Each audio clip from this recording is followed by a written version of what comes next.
आधुनिक इतिहास में आप सभी का दिल खोलकर स्वागत है ना।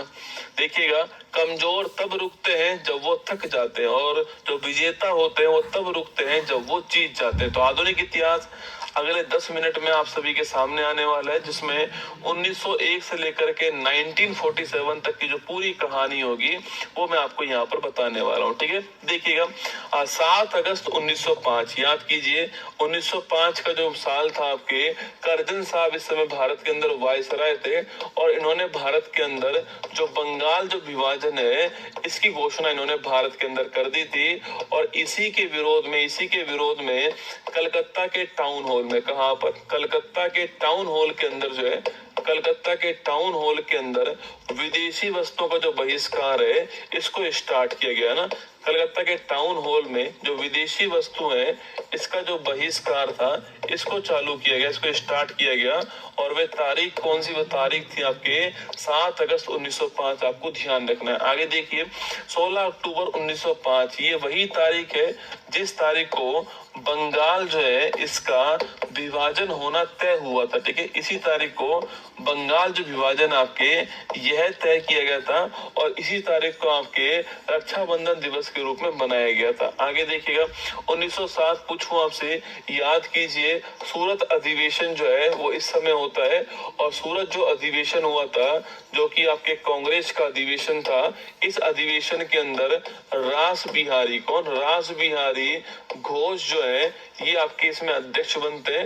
और इस अधिवेशन में गरम दल और नरम दल का आपकी विभाजन हो गया। ठीक है, ब्रेकअप हो गया था। कांग्रेस में 2 दल बन गए आपके, गरम दल अलग हो गया आपके लाल बाल पाल वाला, और जो आपके नरम दल है वो अलग हो गया 1907 के अंदर। इसके बाद में दोस्तों 1909 की बात करूं आपसे, इसमें आपके कौन सा, इसमें आपके जो है मार्ले मिंटो एक्ट, कौन सा है, मार्ले मिंटो जो एक्ट है आपके 1909 का मार्ले मिंटो एक्ट आता, नोट करना आपके।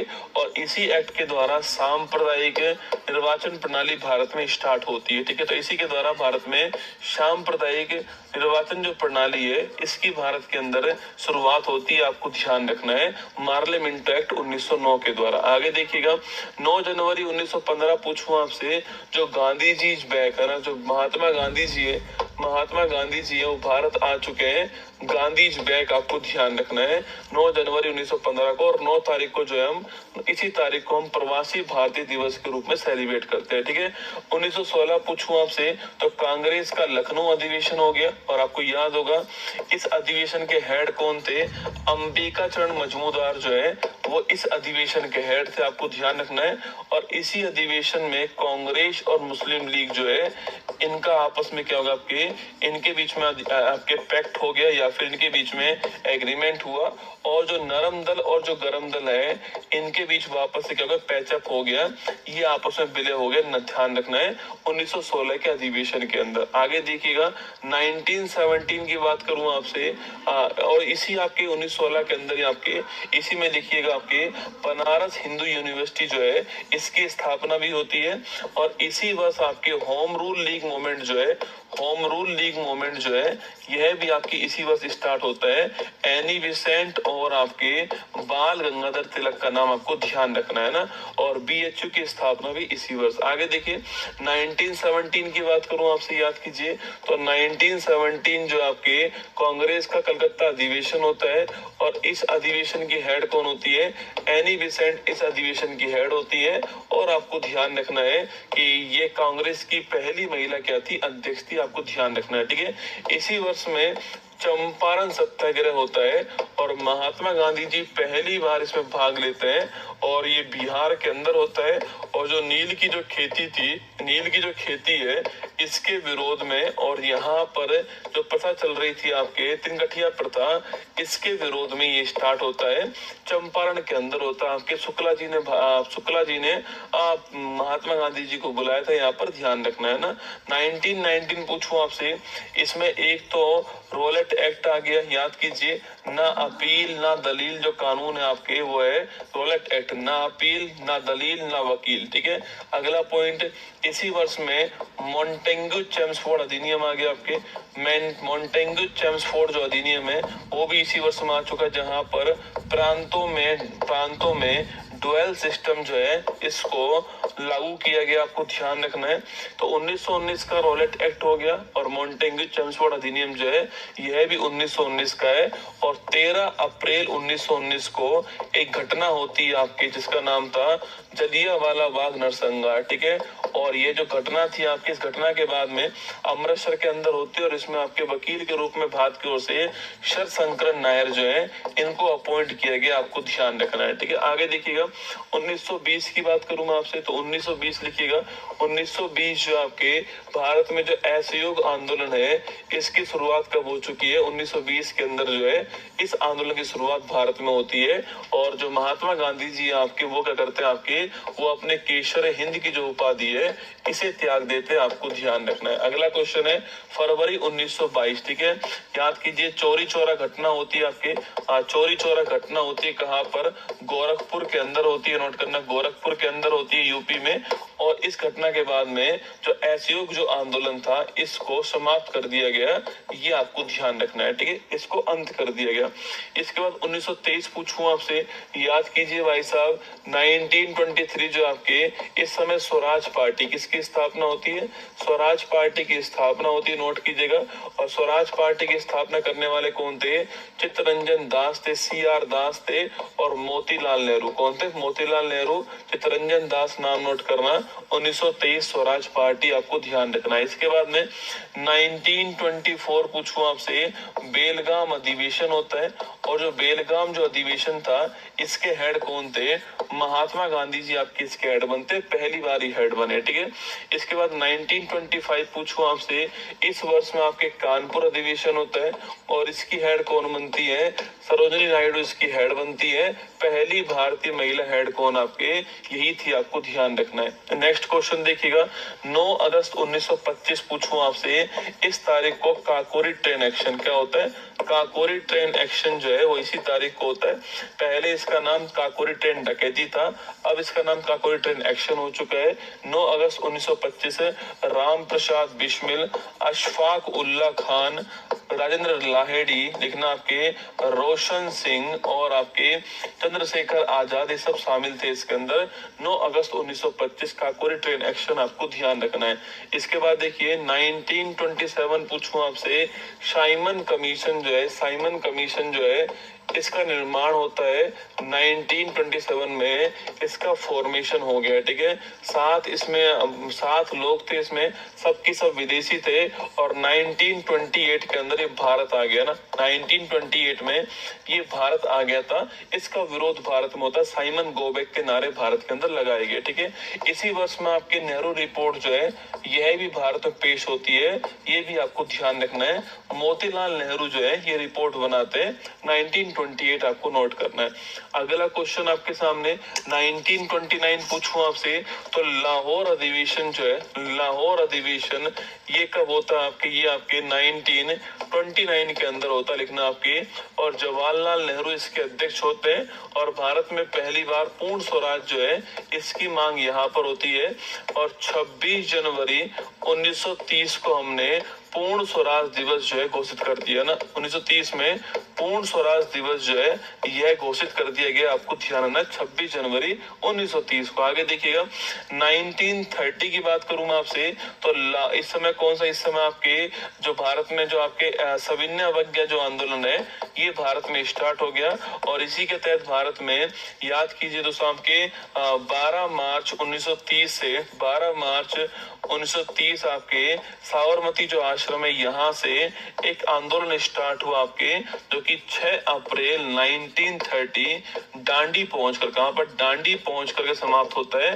नमक कर के विरोध में होता है, इसको डांडी मार्च कहते हैं। ये किसका हिस्सा था? आपके सविनय अवज्ञा आंदोलन का हिस्सा, आपको ध्यान रखना 1930 के अंदर जो है, नोट कीजिएगा सविनय अवज्ञा आंदोलन। और जो हमारा फर्स्ट राउंड टेबल कॉन्फ्रेंस जो है यह भी आपके इसी में आपके लास्ट के महीने के अंदर स्टार्ट हो गई, आपको ध्यान रखना, जिसमें कांग्रेस ने आपके भाग नहीं लिया था, याद रखना, ठीक है।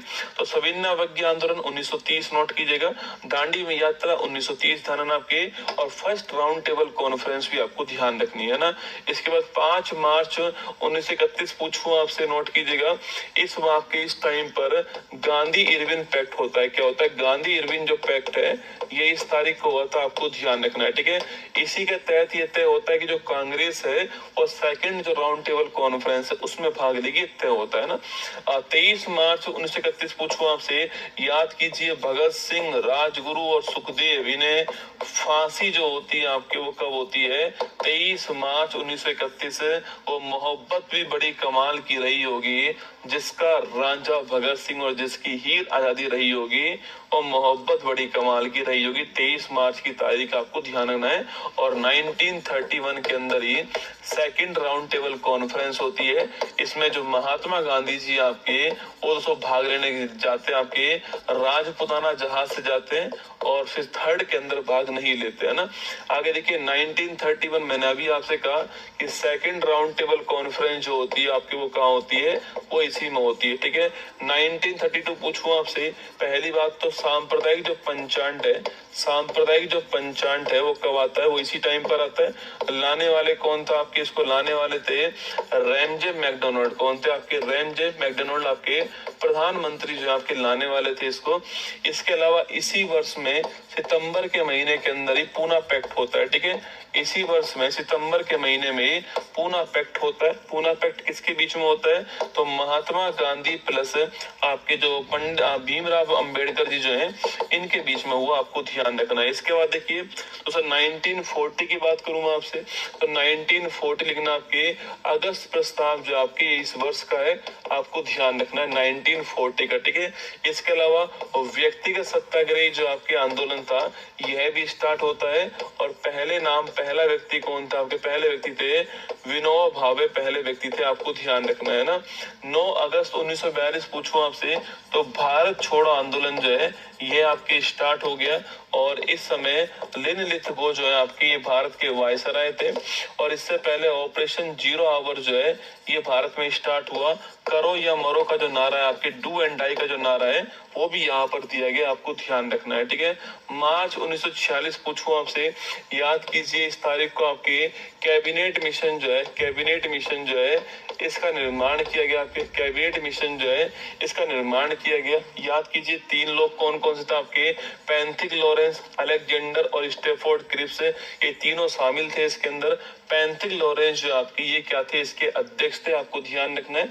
और सो मैंने आपसे यहाँ पर कहा था कि भारत में जो संविधान सभा है इसको बनाने के लिए कैबिनेट मिशन आता है, नोट करना। और अगला पॉइंट आपके कि इसने कहा था कि हर 10 लाख की जनसंख्या पर एक सीट भारत के अंदर होने वाली है, और कुल 389 सीट जो है ये इसमें होने वाली, ये भी तय होता है, ठीक है। अगला क्वेश्चन आपके 9 दिसंबर 1946 पूछूं आपसे, संविधान सभा की जो पहली बैठक है आपके, संविधान सभा की जो पहली बैठक है वो इस तारीख को होती है, आपको ध्यान है। और इसी बैठक के अंदर सच्चिदानंद सिन्हा जो है इन्हें क्या बना दिया गया? इन्हें आपके अस्थायी जो अध्यक्ष है वो अपॉइंट किया गया ना। इसके बाद 13 दिसंबर पूछूं आपसे, उद्देश्य प्रस्ताव जो प्रस्तावना है वो पेश होती है, इस तारीख को नोट करना। और ये इसे हम क्या बोलते हैं आपके पंडित जवाहरलाल नेहरू जी ने पेश की थी। और 22 जनवरी 1947 को उसको स्वीकार किया गया, ध्यान रखना, ठीक है। 3 जून 1947 पूछूं आपसे, तो माउंटबेटन भारत के वायसराय बनाए गए आपके। उन्होंने आपके ये 3 जून घोषणा करते हैं कि भारत पाकिस्तान जो है 2 राष्ट्र, अलग अलग राष्ट्र होंगे। ये आपको 3 जून की तारीख ध्यान रखना है, ठीक है।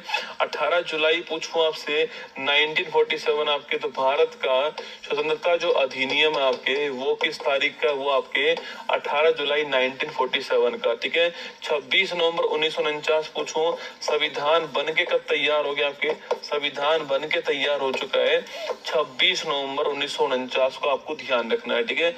और 26 जनवरी 1950 पूछूं आपसे, इस तारीख को संविधान जो है भारत के अंदर वह लागू हो गया है। और इस संविधान का कुछ आंशिक जो आपके आर्टिकल है, 16 आर्टिकल जो थे आपके वो इस तारीख को लागू होते हैं, आपको नोट करना है। और ये बात आर्टिकल नंबर 394 में लिखी हुई है। इसमें सिटीजनशिप भाग 2 जो है ये भी इसी में शामिल आपको नोट करना है। और 26 जनवरी को पूरा संविधान भारत के अंदर जो है वह लागू हो चुका है। इससे 2 दिन पहले 24 जनवरी 1950 को भारत के अंदर नोट करना आपके, भारत के अंदर पहली बात तो साइन इस तारीख को होते हैं आपके। अगला क्वेश्चन आपके सवाल पूछूं आपसे कि भारत में जो राष्ट्रीय गान और जो राष्ट्रीय गीत है इसको कब स्वीकार किया गया? तो राष्ट्रीय गान और राष्ट्रीय गीत को हमने इसी आपके तारीख को स्वीकार किया, ठीक है। और इसके 2 दिन बाद 28 जनवरी 1950 पूछूं आपसे, इस तारीख को सुप्रीम कोर्ट जो आपके इसका फॉर्मेशन हो गया था, ये आपको ध्यान रखना है। वहीं पर 22 जुलाई 1947 पूछूं आपसे, जो भारत में जो राष्ट्रीय ध्वज है इसको हमने इस तारीख को अपनाया, आपको नोट करना है। ये था हमारा गायत्री मंत्र, जिसमें मैंने आपको 1901 से लेकर के 1950 तक की जो घटनाएं थी मैंने आपको एक वीडियो में समझा दिए। टाइम टाइम पर ये आपको क्लास 4 जो है वो गायत्री मंत्र के रूप में सुनाई देगी, जिससे कि आपका रिवीजन होता रहेगा, ठीक है। तो चलिए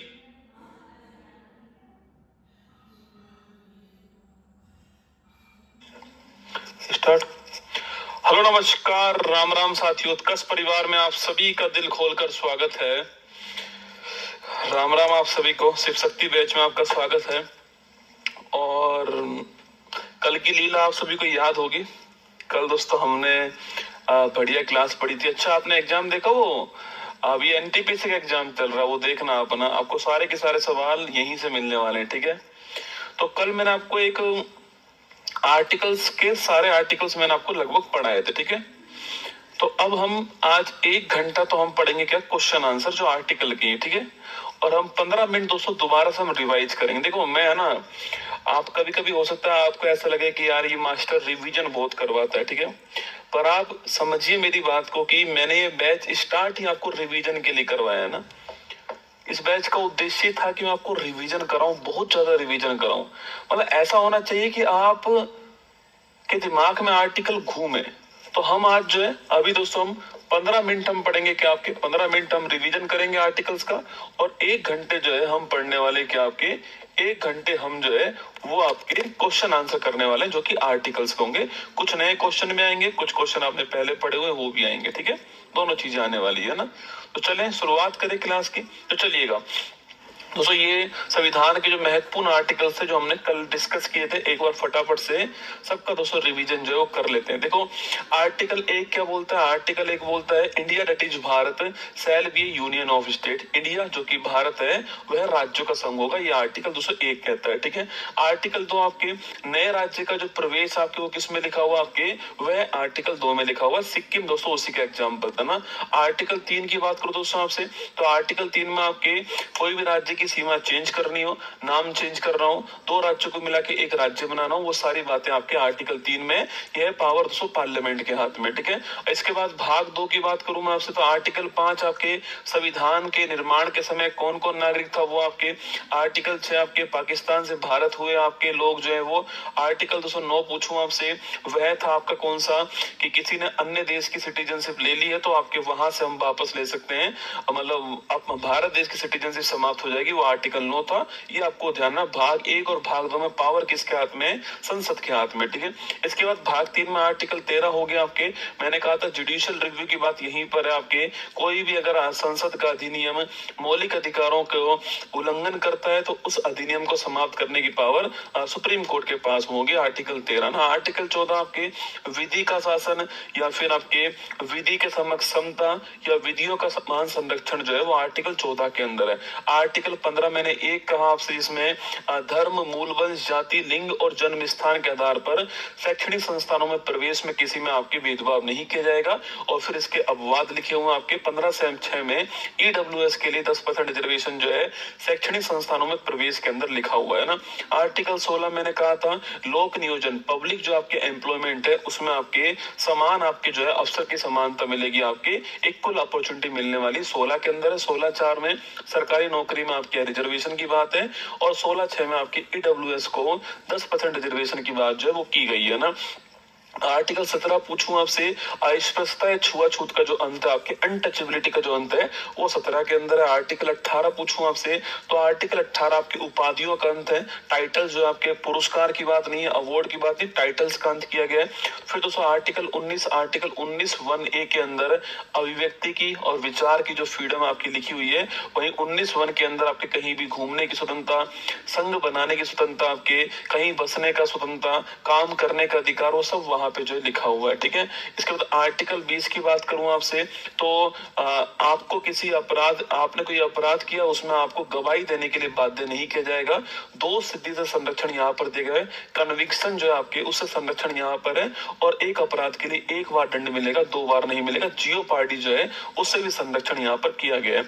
आर्टिकल 21 मैंने आपसे कहा था कि सबसे बड़ा आर्टिकल आपके प्रोटेक्शन ऑफ लाइफ एंड आपके पर्सनल लिबर्टी जो है उसकी बात यहाँ पर, इसमें बहुत सारा आर्टिकल शामिल हुए, जैसे कि पर्याप्त नींद लेने का अधिकार, निष्ठा का अधिकार, मेडिकल आपके जो है सुविधाओं का अधिकार, आपके समलैंगिकता जो है आपको उसको कहा गया क्राइम नहीं है, सारी बातें जो है आर्टिकल 21 में। आर्टिकल 21(a) जो है आपके 86वां संविधान संशोधन 2002 के अंदर एजुकेशन 6 to 14 ईयर्स के जो बच्चे हैं उनके लिए अनिवार्य और निःशुल्क एजुकेशन जो है उसकी व्यवस्था की बात की गई है ना। आर्टिकल 122 आपके मैंने कहा था कुछ आपके कंडीशन में जो गिरफ्तारी और जो निरोध है आपके उससे संरक्षण की बात कही गई है। प्रिवेंटिव लॉ जो होता है, कोई भविष्य में कोई अपराध करेगा उसको देखते हुए पहले से प्रिवेंशन करना, मीसा, टाडा, यूएपीए, तो सबके नेशनल सिक्योरिटी एक्ट आपके जो है वो सब इसी में आते हैं ना, रासुका बोलते जिसको आप। ठीक है, आर्टिकल 23 को आपसे, तो मानव का दुर्व्यवहार जो आपके मतलब कि मानव अंगों का क्रय विक्रय करना, आपकी जो दुर्व्यापार है, ह्यूमन ट्रैफिकिंग है, उसको रोकता है। बलात्श्रम जो है, फोर्स लेबर जो है उसको भी रोकता है। आर्टिकल 24 आपके जो 14 वर्ष से कम उम्र के जो बच्चे हैं उन्हें कारखानों के अंदर खतरनाक स्थानों में नियोजन करने से आपके रोकता है। आर्टिकल 24। ठीक है, आर्टिकल 25 क्या बोलता है, फ्रीडम ऑफ कंसाइन की बात करता है, अंतःकरण जो है उसकी फ्रीडम की बात आर्टिकल 25 करता है। इसी में कहा गया है कि आप किसी भी धर्म को मान सकते हैं, किसी भी धर्म का प्रचार प्रसार कर सकते हैं, धर्म को माने ना माने ये व्यक्तिगत मैटर है, पर्सनल मैटर है, राज्य इसमें हस्तक्षेप नहीं करेगा। और धर्मांतरण करना अपराध नहीं है, करवाना दोस्तों अपराध है। और हिंदू धर्म के अंदर बौद्ध, जैन, सिख जो है वो पहले से शामिल होंगे और सिख धर्म के लोग कृपाण धारण कर सकते हैं। आर्टिकल 26 आपके प्रबंधन की बात करता है। 27 धर्म के नाम पे कोई टैक्स नहीं लिया जाएगा उसकी बात करता है। 28 आपके सरकारी स्कूलों में या फंडेड स्कूलों के अंदर धार्मिक आपके प्रार्थना नहीं होगी, ये 28 बात करता है। आर्टिकल 29 आपके माइनॉरिटीज के हितों की बात करता है आपकी, जिसमें उनकी संस्कृति है, उनकी लिपि है आपकी, उनकी भाषा है, उसके संरक्षण की बात करता है। आर्टिकल 30 आपके माइनॉरिटीज को शिक्षण संस्थानों की स्थापना और प्रशासन करने का अधिकार देता है। 31 आर्टिकल संपत्ति का अधिकार था जो कि 44 में संविधान संशोधन हट करके आर्टिकल 300 में पहुंच गया। 32 आर्टिकल पूछूं आपसे, संवैधानिक उपचारों का अधिकार की बात करता है। सुप्रीम कोर्ट 5 तरह की रिट जारी करेगा, हैबीज कॉर्पस, बंदी प्रत्यक्षीकरण, आपके अधिकार पक्षता, क्यू वारंटो, इसके अलावा परमादेश, मैंडमस, इसके अलावा प्रतिषेध आपके, प्रोहिबिशन और उत्प्रेषण आपके, सैरिसर, ये 5 तरह की रिट आपकी जारी की जाएंगी, सुप्रीम कोर्ट करेगा। दोस्तों उसके बाद आर्टिकल 32 के बाद में हमारा जो भाग आपके 4 था जिसको डीपीएसपी कहते हैं दोस्तों हम लोग आपके, और डीपीएसपी मैंने आपसे कहा था डीपीएसपी जो आपके आर्टिकल 36 से लेकर 51 आपके आर्टिकल उसमें आते हैं। आर्टिकल 37 बोलता है डीपीएसपी न्यायालय में प्रवर्तनीय नहीं होंगे, उल्लंघन हुआ तो आप कोर्ट में नहीं जा पाओगे। ठीक है, आर्टिकल 38 बोलता है लोक कल्याण का राज्य जो है उसकी बात उसको करता है। ठीक है, आर्टिकल 239 जो आपके क्या है आपके, इसको आप स्मॉल लिखना। ठीक है, इसको आप आर्टिकल 39 स्मॉल ए लिखिएगा। ये किसकी बात करता है आपके, तो ये आपके पुरुष और स्त्री दोनों को समान आपके जो है संसाधन उपलब्ध होंगे, इसकी बात करता है। ठीक है, और सो आपके ये जो है आपके 39 जो डी है आपकी, ये किसकी बात करता है आपके, ये दोनों को समान वेतन मिलेगा समान कार्य के लिए, उसकी 200 बात करता है, आपको ध्यान रखना है। ठीक है, ये कैपिटल है ना, ये कैपिटल है, 39 कैपिटल है। 42वां संविधान संशोधन जो है उसके द्वारा जोड़ा गया दोस्तों आपके। हिंदी में भी दोनों में अंतर रसगुल्ला, यहाँ ब्रैकेट लगा हुआ देखिए ना, ब्रैकेट का मतलब ये पहले से ही था। ठीक है, यहाँ पर सीधा क्या लिखा हुआ है, मतलब इसको जोड़ा गया है। ठीक है, बस आप इंग्लिश में नोट करना, ये स्मॉल ए और ये कैपिटल ए। ठीक है, तो निःशुल्क कानूनी सहायता जो है फ्री लीगल एड आपके 39A में 42वां संविधान संशोधन, इसी की पूर्ति के लिए भारत में national legal service authority NALSA की स्थापना की गई। ठीक है, आर्टिकल 40 ग्राम ग्राम पंचायत की बात करते हैं। आर्टिकल 41 आपके मनरेगा, इसी से दोस्तों आता है आपके काम करने की दशाओं की बात करता है। आर्टिकल 42 प्रसूति सहायता की बात करता है आपके। आर्टिकल 43 दोस्तों कै जो है आपके ये जो कुटीर उद्योग होते हैं उनकी बात करता है। 43 जो कै है ना आपके, 43 जो बी है आपके नोट करना, ये 43 जो बी है आपके ये सहकारी समिति की बात करता है। 97 कॉन्स्टिट्यूशन अमेंडमेंट आपके।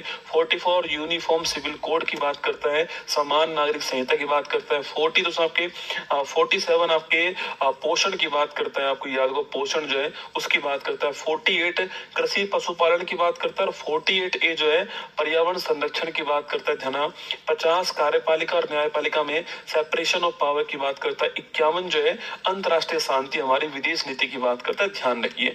अब दोस्तों भाग 4 ए आपके 51 मौलिक कर्तव्यों की बात करता है।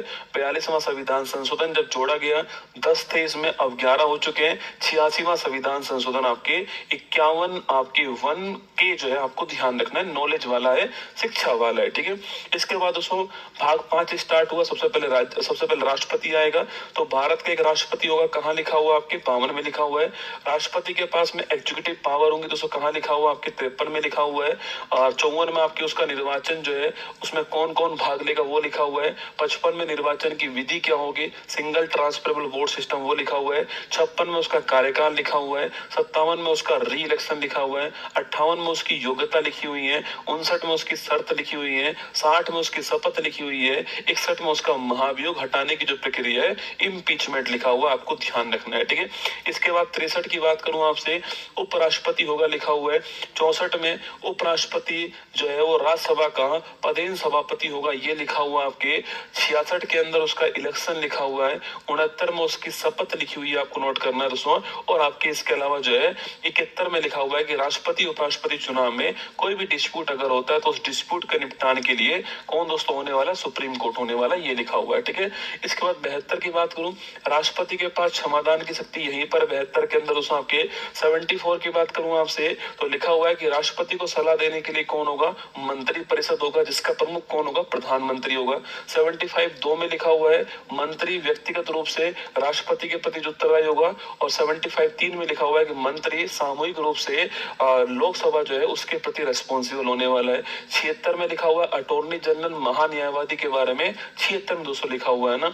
इसके बाद में 77 भारत सरकार जो भी कार्य करेगी वो ऑन बिहाफ ऑफ प्रेसिडेंट करेगी, ये लिखा हुआ है, ठीक है। 79 में संसद लिखी हुई है। 80 में राज्यसभा, 81 के अंदर आपके लोकसभा जो है वो लिखी हुई है। 85 में दोस्तों आपके सत्र को चालू करने का अधिकार, सत्र आहूत सत्र अवसान जो है वो राष्ट्रपति के पास होगा, वो लिखा हुआ है। 87 में उसका स्पेशल स्पीच जो है आपके वो लिखा हुआ है, आपके विशेष अभिभाषण जो है वो लिखा हुआ 87 के अंदर, ठीक है। तो इसके बाद 93 में आपके लोकसभा स्पीकर लिखा हुआ है। 105 में एमपीज के पास जो विशेष अधिकार है वो लिखा हुआ है 105 में।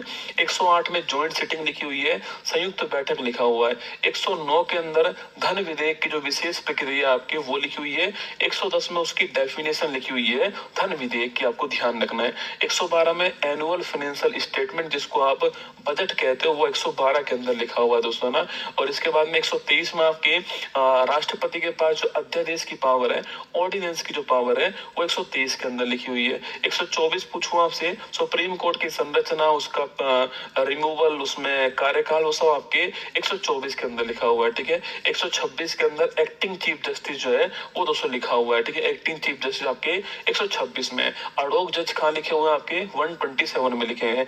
129 में पूछूं आपसे, सुप्रीम कोर्ट एक अभिलेख न्यायालय, ये दोस्तों लिखा हुआ है 129 के अंदर।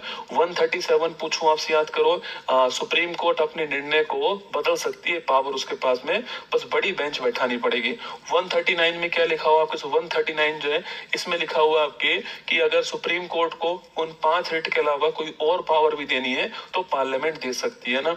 142 पूछूं आपसे, याद करो, आपके पूर्ण न्याय का सिद्धांत आपके 142 के अंदर लिखा हुआ है, पर आपके टोटल जस्टिस की बात करता है, ठीक है। कंप्लीट जस्टिस की बात करता है ना। 143 राष्ट्रपति चाहे तो सुप्रीम कोर्ट से परामर्श ले सकता है, वो यहाँ पर लिखा हुआ। 148 आपके सीएजी के बारे में दोस्तों उल्लेख जो है वो 148 के अंदर लिखा हुआ है, ध्यान ना। 153 पूछूं आपसे, राज्यपाल होगा, इसके बारे में लिखा हुआ है। दो राज्यों का भी एक हो सकता है, ये 7वां संविधान संशोधन 1956 आपको ध्यान रखना है।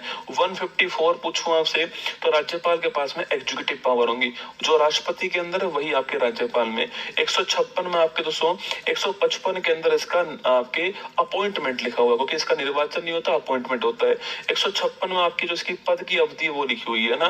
दोस्तों आपके 159 के अंदर क्या लिखा हुआ, शपथ जो है इसका उल्लेख आपके 159 के अंदर आपके राज्यपाल की शपथ है ना। 161 के अंदर जो वहां 72 में लिखा हुआ है क्षमादान, वो यहाँ पर 161 में लिखा हुआ है, ठीक है। जो वहां 74 में लिखा हुआ वो यहाँ पर 163 में लिखा हुआ है कि राज्यपाल को सलाह देने के लिए कौन होगी, मिनिस्ट्री होगी, इसका प्रमुख आपके मुख्यमंत्री होगा, ठीक है। जो बात 276 में लिखी है महान्यायवादी, वो 165 में यहाँ पे लिखी हुई है एडवोकेट जनरल या फिर महाधिवक्ता, ठीक है। 168 जो बात वहां 79 में लिखी है संसद आपके, वो यहाँ पर राज्य विधानमंडल जो है लेजिस्लेचर लिखा हुआ है 168 में। जो बात वहां 80 में लिखी है राज्यसभा, वो बात यहाँ 169 के अंदर लिखी हुई है, जो कि विधान परिषद के बारे में, लेजिस्लेटिव काउंसिल के बारे में, ठीक है, उसको बनाना और उसको मिटाने की पावर जो है ना। 170 पूछूं आपसे, जो बात वहां लोकसभा के लिए लिखी हुई है आपके 81 में, वो बात यहाँ पर 170 में विधानसभा के लिए लिखी हुई है, ठीक है। तो 171 पूछूं आपसे, तो ये भी विधान परिषद के लिए ही आपके, और उसकी संरचना का प्रावधान 171 के अंदर किया गया है, ठीक है। 176 पूछूं दोस्तों आपसे आपके, तो अच्छा 174 और नोट करना आपके, जो बात वहां 85 में लिखी है वो बात है 170 आपके 4 में लिखी है, सत्र चालू करना समाप्त करना राज्यपाल के पास पावर होगी, ठीक है। 176 जो बात वहां 87 में लिख रही है, वो बात या 176 में लिख रही है आपके राज्यपाल का विशेष आपके अधिवासन, ठीक है। इसके बाद उसमें आपके 187 पूछूं आपसे, तो 187 राज्य के विधानमंडल का सचिवालय लिखा हुआ है, ठीक है।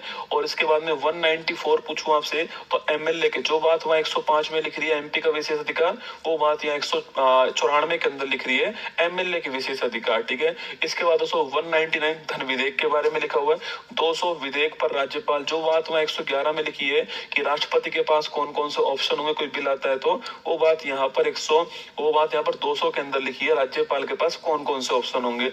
उसी में एक ऑप्शन होता है कि राज्यपाल उस बिल को राष्ट्रपति के विचारार्थ रख सकता है, और जैसे राष्ट्रपति के विचारार्थ करेगा उसको 201 आर्टिकल एक्टिव होगा और राष्ट्रपति के पास उसमें ऑप्शन होने वाले हैं, ठीक है। 202 की बात करूं आपसे, जो 112 में लिखा हुआ है बजट आपके केंद्र का, वही राज्य का 202 के अंदर लिखा हुआ है, ठीक है। ये भी आपको ध्यान रखना है दोस्तों ना। और 210 पूछूं आपसे दोस्तों आपके, ये आपकी भाषा की बात करता है, ठीक है।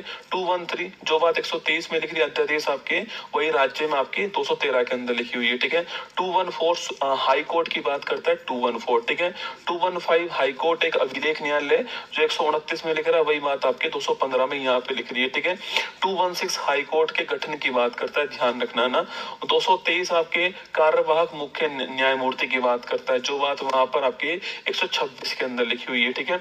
226 जो बात वहां 32 में लिख रही है सुप्रीम कोर्ट के बारे में रिट जारी करने की पावर, वो बात यहाँ पर 226 के अंदर लिख रही है। मौलिक अधिकार और आपके लीगल राइट दोनों के अंदर लिखी हुई है ना। इसके बाद दोस्तों आपके 231 की बात करूं आपसे, तो 2 या अधिक राज्यों के लिए एक ही हाई कोर्ट हो सकता है, ये लिखा हुआ है। 233 पूछूं आपसे, जिला न्यायाधीश की बात की गई है, ठीक है। 239 पूछूं आपसे, भाग 208 हो गया।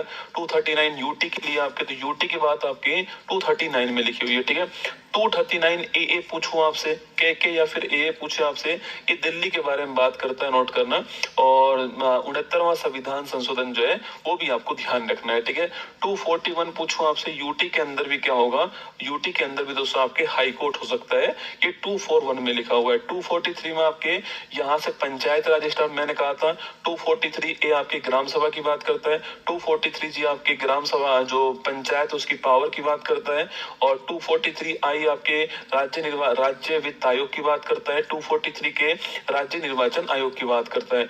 उसके बाद नगर पालिका में बात दोस्तों करूँ आपसे, भाग 9A की बात करूँ तो 243Y जो है वो नगर पालिका के लिए नगर पालिका के लिए आपके वित्त आयोग की बात करता है। 243ZA जो है आपके वो राज्य निर्वाचन आयोग नगर पालिका के लिए बात करता है। 243ZD जो है वो जिला आयोजन समिति पब्लिक आपके डिस्ट्रिक्ट प्लानिंग कमेटी DPC की बात करता है, ठीक है। उसके बाद भाग 9 भी आता है, 97वां संविधान संशोधन सहकारी समिति की बात करता है, ये आपको ध्यान रखना है। फिर भाग 210 आता है आपके, इसमें केवल एक आर्टिकल है 244 जो कि आपके अनुसूचित क्षेत्र और जनजाति क्षेत्रों का प्रशासन की बात करता है, ठीक है। इसके बाद आर्टिकल नंबर 248 आता है आपके 240, इससे पहले 246 दोस्तों वो भी आता है ना, जो कि 246A आपको याद है। 246 में लिखा हुआ है संघ सूची, संवर्ती सूची और राज्य सूची के बारे में। 246A में GST जो है आपके उसके बारे में लिखा हुआ है, ठीक है। 248 में अवशिष्ट शक्तियां किसके पास होंगी, पार्लियामेंट के पास होंगी, ठीक है। 249 दोस्तों आपके अगर राज्य सूची के विषय पर कानून सेंटर को बनाना है तो राज्यसभा के पास पावर होगी आपके आर्टिकल नंबर 249 के द्वारा, ठीक है। इसके बाद दोस्तों एक आर्टिकल है 254 है ना, अगर संवर्ती सूची पर कानून दोनों ने मिलकर बनाया दोस्तों, सेंटर और स्टेट ने मिलकर बनाया और दोनों का अपोजिट कानून होता है तो सेंटर की बात मानी जाएगी, वहां पे ध्यान रखना है। 262 पूछूं आपसे, नदी का विवाद अगर हुआ तो उसके निपटान के लिए। 263 पूछूं आपसे, इंटर स्टेट काउंसिल के लिए आपको ध्यान रखना है, ठीक है दोस्तों। अब आपके भाग 12 स्टार्ट हो गया आपके, जो कि वित्त आपके फाइनेंस की बात करता है। इसमें 266 संचित निधि की बात करता है, कंसोलिडेशन फंड की बात करता है। 267 आपके आकस्मिक निधि जो है कंटिजेंसी फंड जो कि राष्ट्रपति के पास होता है उसकी बात करता है, ठीक है। और 275 आपके राज्यों के लिए जो पैसा मिलता है उसकी बात करता है टैक्स के रूप में। 279A GST काउंसिल की बात करता है। 280 फाइनेंस कमीशन की बात करता है, आपको ध्यान रखना है। 292 भारत सरकार के उधार की बात करता है। 293 राज्य सरकार के उधार की 200 बात करता है।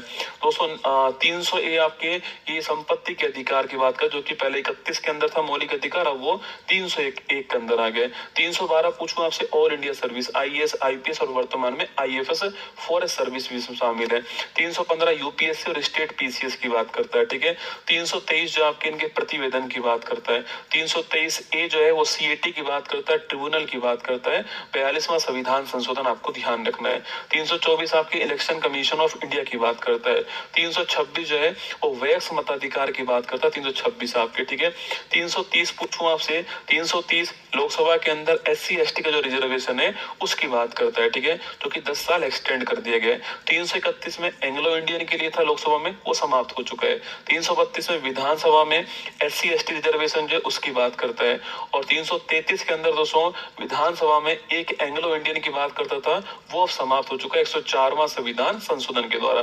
338 national commission for schedule caste है। 338 के national commission for schedule tribe है। 338 भी आपके national commission for backward classes जो है 102वां संविधान संशोधन, और यहाँ पर 89वां संविधान संशोधन, ये आपको ध्यान रखना है। इसके बाद उसको भाग 17 स्टार्ट होता है।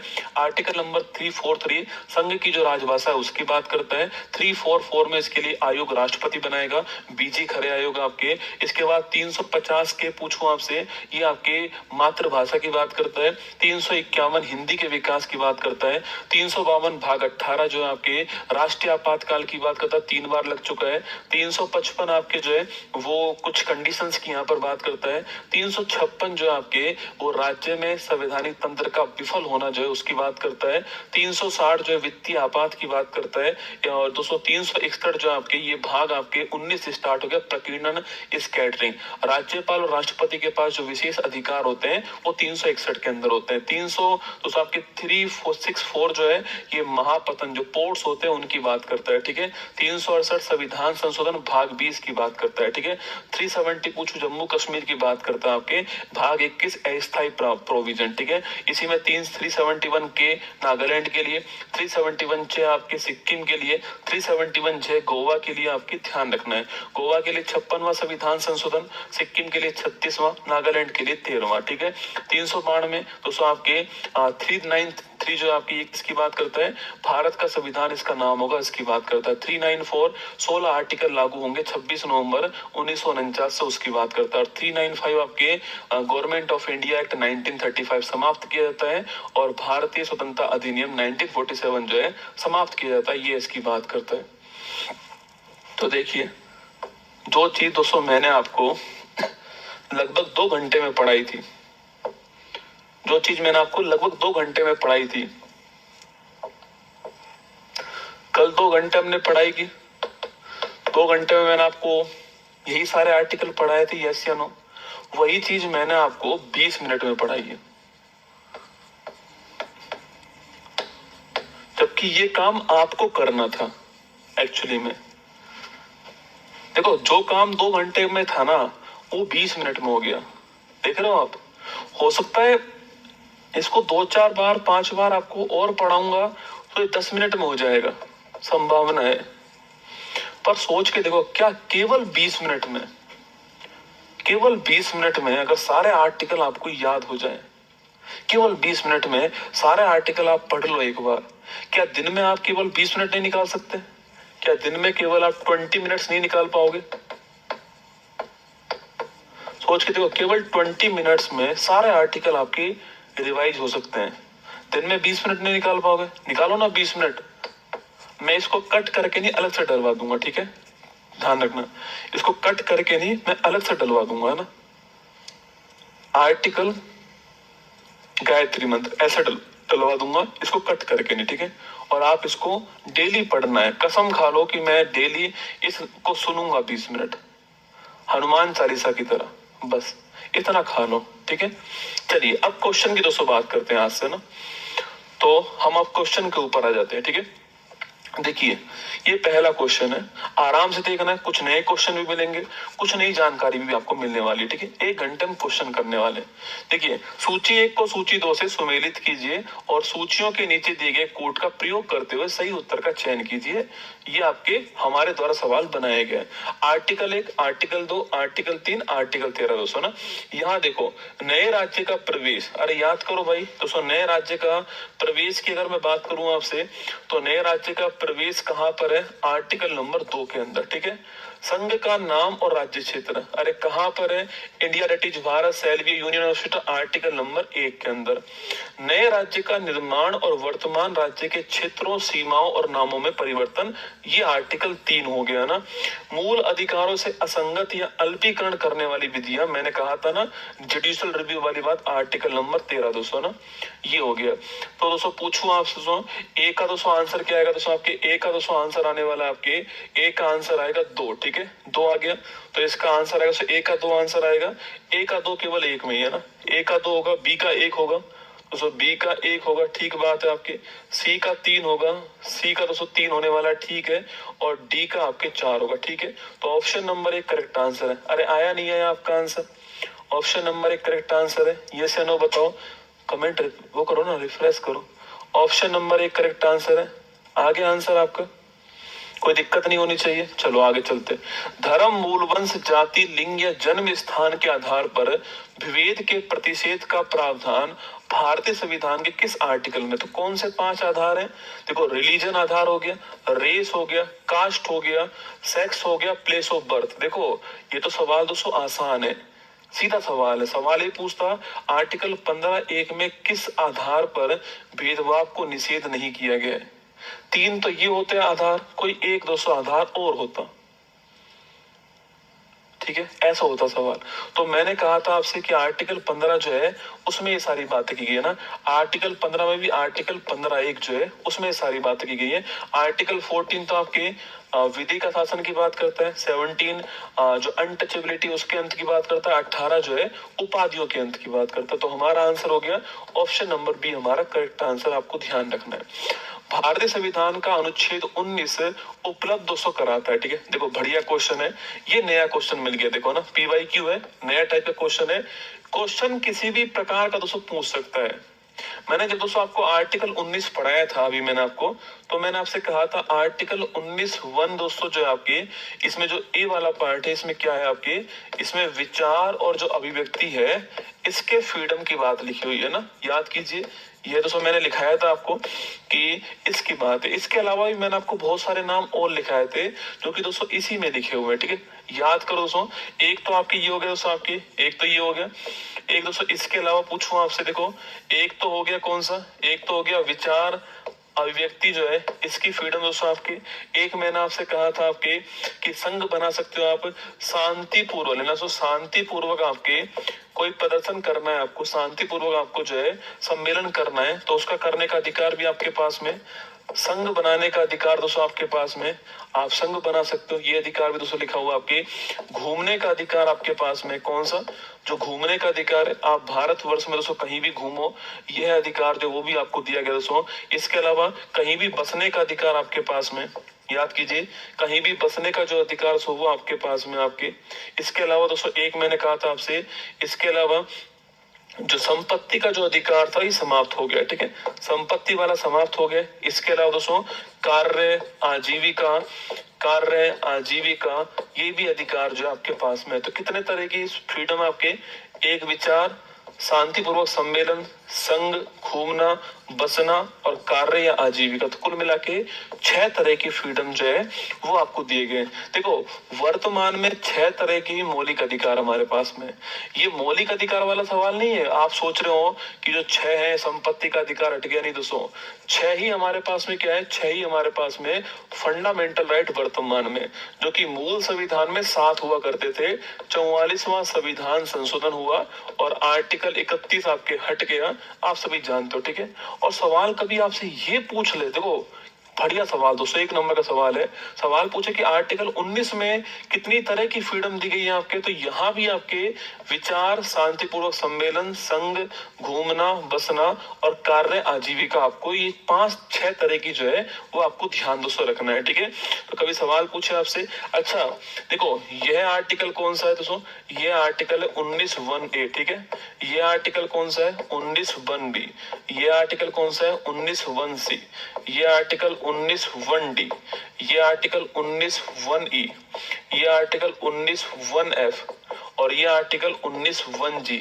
आप चेक करना, कल की क्लास में मैंने आपको लिखाया था कि आर्टिकल 19(1) जो एफ है ये हट चुका है, याद करो। कल वाली क्लास में दोस्तों मैंने आपको लिखाया था कि आर्टिकल 19(1) जो एफ है ये हट चुका है। ये कल वाली क्लास में मैंने आपको लिखवाया था, अगर आपको ढंग से याद हो तो, ठीक है। कि आर्टिकल 19(1)(f आपके हट चुका है। तो कितना हुआ, 6 हुआ। ऑप्शन नंबर 1 है। ये सवाल करने पे आपको मिलेगा, आप कितना भी याद कर लो, सवाल जब करोगे ना तभी आपको कुछ नई चीज जो है मिलने वाली है, ठीक है। चलिए, हाँ एक्चुअली में संपत्ति का जो अधिकार था वो 19(1)(f के अंदर भी था और आर्टिकल नंबर 31 में भी था, दोनों में था, दोनों ही हट चुके हैं, ठीक है। चलिए, आपातकाल के दौरान किन मौलिक अधिकारों को निलंबित नहीं कर सकते। देखो आपातकाल मैंने आपको पढ़ाया दोस्तों, इमरजेंसी, हमने तो अभी आर्टिकल पढ़े, इसमें आपको ध्यान रखना आपातकाल के दौरान जो है, जब आर्टिकल 352 के द्वारा भारत में राष्ट्रीय आपात लगता है, क्या लगता है, राष्ट्रीय आपात लगता है, तो उस समय हमारे जो मौलिक अधिकार है उन्हें सस्पेंड कर सकते हैं, ठीक है। फंडामेंटल राइट जो है इनका निलंबन संभव है, पर ध्यान रखना आर्टिकल 20 और आर्टिकल 21 जो है इनका निलंबन नहीं होगा, ठीक है।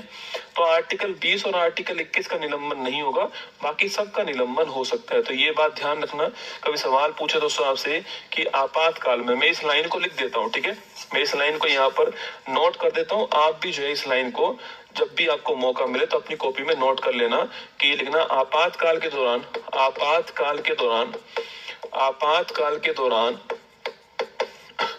अनुच्छेद 20 और 21, अनुच्छेद 20 और 21 में वर्णित मौलिक अधिकारों का निलंबन नहीं होता है। वर्णित मौलिक अधिकारों का, मौलिक अधिकारों का निलंबन नहीं होगा, मौलिक अधिकारों का निलंबन नहीं होता है, आपको ध्यान रखना है, ठीक है। का निलंबन नहीं होता है, ये आपको ध्यान रखना है, ठीक है, चलिए आगे बढ़िएगा। मौलिक अधिकारों के संबंध में निम्नलिखित में से कौन सा दोस्तों कथन आपके गलत है? चलिए देखते हैं। मौलिक अधिकारों का उल्लेख संविधान के अनुच्छेद 12 से 35 तक किया गया है। ठीक बात है, 12 से 35 जो है यहाँ किया गया, एकदम करेक्ट बात है। ठीक है, आर्टिकल 20 अपराधों के लिए दोष सिद्धि दोस्तों, कन्विक्शन याद करो, इससे संरक्षण की बात करता है। मैंने आपसे कहा था ना, कोई भी आपको अपने खिलाफ गवाही देने के लिए बाध्य नहीं कर सकता ना। आर्टिकल 21 के 6 से 14 वर्ष की आयु के सभी बच्चों के लिए निःशुल्क और अनिवार्य शिक्षा प्रदान करने की दोस्तों बात करता है। ठीक बात है, मैंने आपसे कहा था अभी आपके ये तीनों ही दोस्तों करेक्ट आंसर है। ठीक है, और ऑप्शन नंबर डी है मौलिक अधिकार रूस नहीं रसगुल्ला, रूस से नहीं लिए गए, ये आपके कहां से, यूएसए से लिए गए। कहां से? तो यूएसए अमेरिका है, यहां से लिए गए। ऑप्शन नंबर डी आपके जो है इसमें गलत पूछा है ना, गलत कौन सा है? ऑप्शन नंबर डी आपका गलत हो गया, ध्यान रखिएगा। ठीक है, तो ऑप्शन नंबर डी गलत है, बाकी ये तीनों पॉइंट तो हमने अभी आपको पढ़ाया है ना। आगे देखिए, नेक्स्ट क्वेश्चन आपके सामने, अंतःकरण की और धर्म के अबाध रूप से मानने, आचरण और प्रचार करने की जो स्वतंत्रता है वो भारतीय संविधान के किस आर्टिकल में? ठीक है, the freedom to profess, practice and propagate religions is provide in which article of the Indian constitution? तो जो अंतःकरण है आपके, कंसाइन जो है मतलब कि आप किस धर्म को मानते हो, किसका प्रचार प्रसार करते हो, धर्म को मानते हो नहीं मानते हो, यह बात संविधान के किस आर्टिकल में लिखी हुई है? आर्टिकल 25 के अंदर लिखी है। किसमें? Article 25, option number 1 correct answer हो गया, आपको ध्यान रखना है। ठीक है, 26 में धार्मिक प्रबंधन लिखा हुआ है, 27 में टैक्स की बात लिखी है कि धर्म की वृद्धि के लिए टैक्स नहीं लेंगे, 28 में शैक्षणिक संस्थान जो है वहां पर धार्मिक शिक्षा जो है उसके बारे में लिखा हुआ है। ठीक है, तो ऑप्शन नंबर 1 आंसर है। सूची 1 और सूची 202 जो है इसको मैच करना है। ठीक है, देखो सूची 1 और सूची 2, सूची 1 में बंदी प्रत्यक्षीकरण, परमादेश, अधिकापेक्षा, उत्प्रेषण। ठीक है, इन चारों रीटों का दोस्तों मतलब क्या होता है वो पूछा आपसे। देखो हमने कहा था आपसे कि आर्टिकल 32 जो है, इस आर्टिकल 32 के द्वारा सुप्रीम कोर्ट जो है यह 5 तरह की रिट जो है वो जारी करता है। ठीक है, उद्देश्य क्या होता है? उद्देश्य होता है कि जो मौलिक अधिकारों का जो उल्लंघन हुआ है वो आपके जो है, आपको मौलिक अधिकार जो है वो वापस प्राप्त हो, ये इसका उद्देश्य होता है। ठीक है, अब देखिए सवाल पूछे आपसे, ये 5 दूसरी रिट कौन कौन सी होती है? तो एक तो होती है बंदी प्रत्यक्षीकरण। क्या होती है? बंदी प्रत्यक्षीकरण कहते हैं इसको, इंग्लिश में कहते हैं इसको हैबीज कॉर्पस। क्या बोलते हैं? हैबीज कॉर्पस। एक होती है आपके परमादेश। क्या हो गया? परमादेश, इसे कहते हैं मैंडमस। ठीक है, एक होती है अधिकार प्रक्षा। क्या होती है? अधिकार प्रक्षा, इसको बोलते हैं क्यूओ वारंटो। कैसो? इसे बोलते हैं क्यूओ वारंटो कहते हैं, आपको ध्यान रखना है। ठीक है, तो क्यूओ वारंटो कहते हैं, नोट कीजिएगा। एक होता है प्रतिषेध, मतलब कि प्रोहिबिशन। क्या होता है? प्रोहिबिशन आपकी प्रतिषेध। ठीक है, और एक होता है उत्प्रेषण, सैरिसरी। तो कुल मिला के यह 5 जो है आपकी रिट होती है, आपको ध्यान रखना है। ठीक है, तो बंदी प्रत्यक्षीकरण, परमादेश, अधिकार प्रक्षा, प्रतिषेध, उत्प्रेषण। देखो नाम से स्पष्ट है कि इनका दोस्तों मतलब क्या होता है। पहला है बंदी प्रत्यक्षीकरण, किसी व्यक्ति को दोस्तों किसी व्यक्ति को पुलिस जो है गिरफ्तार करके ले गई। ठीक है, अब उसको कोर्ट में 24 घंटे में पेश करना पड़ता है, वो पेश कर ही नहीं रही दोस्तों। तो उस कंडीशन में क्या होगा दोस्तों? उस कंडीशन के अंदर उसका कोई रिलेटिव आपके जाएगा कोर्ट के अंदर और बोलेगा कि भाई यहाँ पर पेश नहीं कर रही है उस व्यक्ति को, तो कोर्ट दोस्तों वहां पर कहेगा कि उस व्यक्ति को सशरीर जो है हमारे सामने पेश करो। ठीक है, तो इसका मतलब होता है सशरीर जो है, सशरीर बंदी को प्रत्यक्ष रूप से पेश करो। ठीक है, सशरीर जो है उसको प्रस्तुत करो, सशरीर जो है उसको पेश करो कोर्ट के अंदर, ये बंदी प्रत्यक्षीकरण होता है, हैबीज कॉर्पस। ठीक है, दोस्तों एक होता है परमादेश। ठीक है, कभी कभी दोस्तों होता क्या है कि जिस आपके एम्प्लॉय का जो काम है, आपके मतलब जो भी सरकारी नौकर है आपके, उसका जो काम है वो काम कर ही नहीं रहा है दोस्तों ना, वो काम कर ही नहीं रहा। सुप्रीम कोर्ट कहती है कि हम तुम्हें परम आदेश देते हैं। ठीक है, तो हम तुम्हें आपके परम आदेश देते हैं, परम का मतलब होता है अंतिम आदेश देते हैं कि ये काम करो। ठीक है, ये काम करो। कई दोस्तों ऐसे होते हैं आपके दोस्तों, मान लीजिए ये दोस्तों एक गांव है, इस गांव में दोस्तों पटवारी है। ठीक है, मान लो। ठीक है, और दोस्तों ये आपके टोल नाके पे खड़ा हो गया, और टोल नाके पे खड़ा होकर के जिसने हेलमेट नहीं लगाया है उसके दोस्तों हेलमेट नहीं लगाने पर उसका चालान काट रहा है। अब ये काम तो ठीक कर रहा है दोस्तों, काम तो ठीक कर रहा है, पर ये इसका काम नहीं था। अरे भाई, पटवारी का काम थोड़ी टोल नाके पर खड़ो करके चालान काटना, तो ये काम किसका है? ट्रैफिक पुलिस का है। लेकिन कर कौन रहा है? ये कर रहा है। तो कभी कभी अपने अधिकार क्षेत्र से बाहर काम करते हैं, कभी कभी अपना जो अधिकार क्षेत्र है इससे बाहर काम करने पर क्या होता है, अधिकार क्षेत्र से बाहर काम जब करते हैं तो सुप्रीम कोर्ट आदेश देता है कि आपका क्या हक था, ठीक है, आपका क्या अधिकार था, आपका क्या हक था इस क्षेत्र में काम करने के लिए ना। दोस्तों अगला क्वेश्चन आपके देखिएगा, प्रतिषेध और उत्प्रेषण, ठीक है, ये हमेशा अपर कोर्ट जो है, अपर कोर्ट जो है ये लोअर कोर्ट के लिए जारी करता है, ठीक है, अपर कोर्ट जो है लोअर कोर्ट जो है इसके लिए जारी करेगा कौन सा? आपके प्रतिषेध और उत्प्रेषण, आपको ध्यान रखना है। चलिए, पहला दोस्तों बंदी प्रत्यक्षीकरण, इसका मतलब होता है कि शेष शरीर जो है उसको प्रत्यक्ष कीजिए, ठीक है। देखो यहाँ पर प्रत्यक्ष उपस्थित होना, तो बंदी जो प्रत्यक्षीकरण इसका मतलब हो गया आपके 3 नंबर, ठीक है। सो परमादेश मतलब कि हम तुम्हें परम आदेश देते हैं, ठीक है, आदेश देना, टू गिव एन ऑर्डर, आपके ये आपके सो नंबर 2 हो गया, ठीक है। अधिकार प्रक्षा, अपने अधिकार दोस्तों, अपने अधिकार से आपके बाहर काम करना। दावे की वैधता की जांच करना दोस्तों ना, जो दावा कर रहा है इंसान, पटवारी जो दावा कर रहा है कि भाई चालान काट दिया, वो लीगल है या नहीं, ये उसका क्षेत्र है या नहीं, ठीक है। तो दावे की वैधता की जांच, हो सकता है पेपर में हिंदी में कुछ और भी लिख दे आपके सामने, संभावना है। आपको कंसेप्ट पता होना चाहिए कि भाई अधिकार पक्षता का मतलब क्या है, कि जो बंदा वो चालान काट रहा है वो लीगल है या नहीं, ठीक है। तो ये हो गया दोस्तों आपके, ये हो गया यहाँ पर लिखना आपकी, ये लिखना ऑप्शन नंबर 1, ठीक है। और उत्प्रेषण दोस्तों है ना, प्रमाणित करना, ये कोर्ट जारी करता है, ठीक है, ये आपके 4 हो गया। तो ये हो गया हमारा 3 2 1 4 दोस्तों, आंसर क्या आपके 3 2 1 4, option number C correct answer हो गया। ये आपको ध्यान रखना है। देखो नया क्वेश्चन मिला ना, हमने कल जो पढ़ा आर्टिकल्स पढ़ लिए, अब उसमें कुछ महत्वपूर्ण सवाल जो और बन सकते थे वो आपके सामने यहाँ पर। तो आंसर क्या हो गया? आंसर हो गया ऑप्शन नंबर सी जो है करेक्ट आंसर हो गया 3 2 1 4 दोस्तों, आपको ध्यान रखना है, ठीक है। चलिए, तो ये एक कंटेंट आपको यहाँ पर मैंने दे दिया ना। चलिए, सूची 1 और सूची 2 को दोस्तों आपके मेल करना है ना। आर्टिकल 29 30 32 और 39 दोस्तों, ये 39 स्मॉल है, क्या है? स्मॉल है, ठीक है। देखिए, शिक्षा संस्थानों की स्थापना और प्रशासन जो है, ये तो आर्टिकल नंबर 30 है। कौन सा है? आर्टिकल नंबर 30, ठीक है, याद कीजिए ना। इस भाग द्वारा प्रदत्त अधिकारों को प्रवर्तित करने का दोस्तों अधिकार, याद करो आपके, यह अधिकार पूछो आपसे कहाँ दोस्तों आपके, अरे यह वाला दोस्तों कहाँ पे लिखा हुआ है?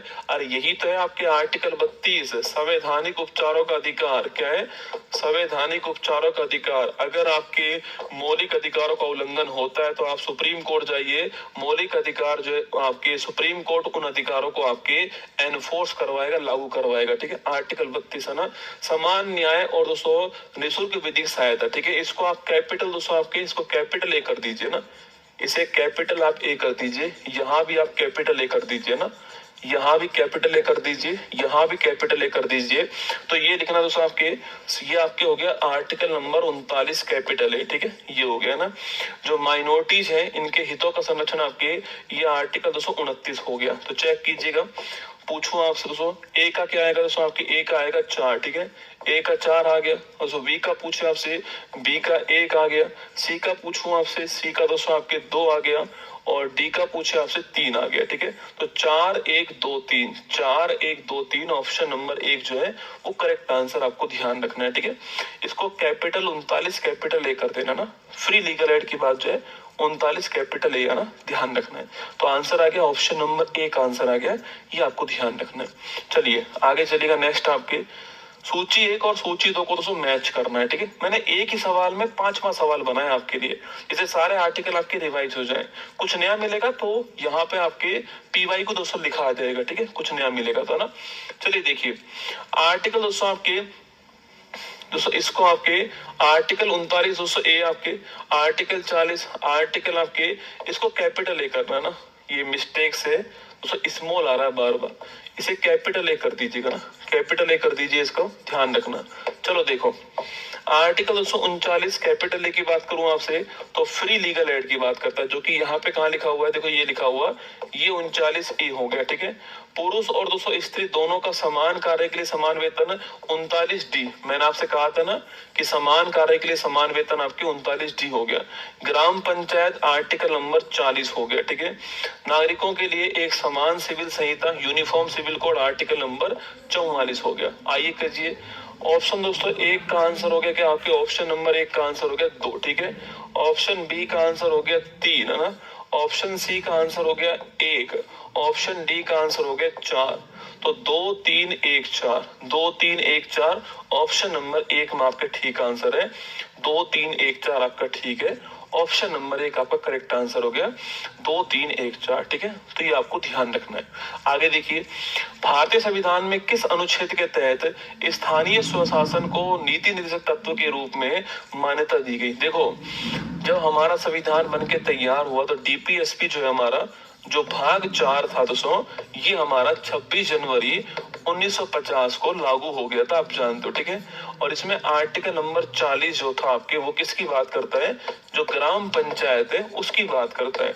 मैंने आपसे ये कहा था कि डीपीएसपी का मतलब होता है कि राज्य जो पॉलिसीज बनाएगा, उन पॉलिसीज को बनाने में सहायता कौन करेगा, डीपीएसपी करता है, direct principle for state policy. भविष्य में जब राज्य के पास संसाधन होंगे तो राज्य पॉलिसी बनाने में इनका यूज करने वाला है, इन डीपीएसपी को लागू करने वाला है दोस्तों। और वही काम हुआ जब 73वां संविधान संशोधन आया भारत में 1992 के अंदर, तो इसी आर्टिकल को लागू किया गया, आर्टिकल नंबर 40 को, ठीक है। तो लिखिएगा, तो भारतीय संविधान में किस अनुच्छेद के तहत स्थानीय स्वशासन को डीपीएसपी के रूप में मान्यता दी गई आपके, तो आर्टिकल 40 जो है इसको दी गई, ऑप्शन नंबर बी, ठीक है। ये तो डीपीएसपी है ही नहीं, आप जानते हो, ये तो आपके संवैधानिक उपचारों का दोष अधिकार है। प्रसूति सहायता आर्टिकल 42 में लिखा हुआ है, और uniform civil code article number 44 में लिखा हुआ है। भारत के संविधान में अनुच्छेद 41 में कुछ मामलों में लोक सहायता के संदर्भ में निम्नलिखित में से किस शब्दावली का उल्लेख नहीं किया गया। बढ़िया सवाल। देखो, अब ये सवाल दोस्तों आपके तभी मिल पाएंगे पेपर में हमको जब हमने पहले इनको सोल्व किया होगा, ठीक है। आर्टिकल पढ़ लिया आपने सारे के सारे, पर आप ऐसे क्वेश्चन को पेपर में तभी कर पाओगे जब आपने पहले दोस्तों इनको किया होगा, ठीक है। सवाल पूछ रहा है कि भाई इन चारों में से कौन सा वर्ड आर्टिकल 241 में नहीं है, इन चारों में से कौन सा शब्द जो है वो आर्टिकल 241 जो है इसके अंदर दोस्तों नहीं है, ठीक है। पहली बात दोस्तों, आर्टिकल नंबर 241 क्या कहता है, ठीक है।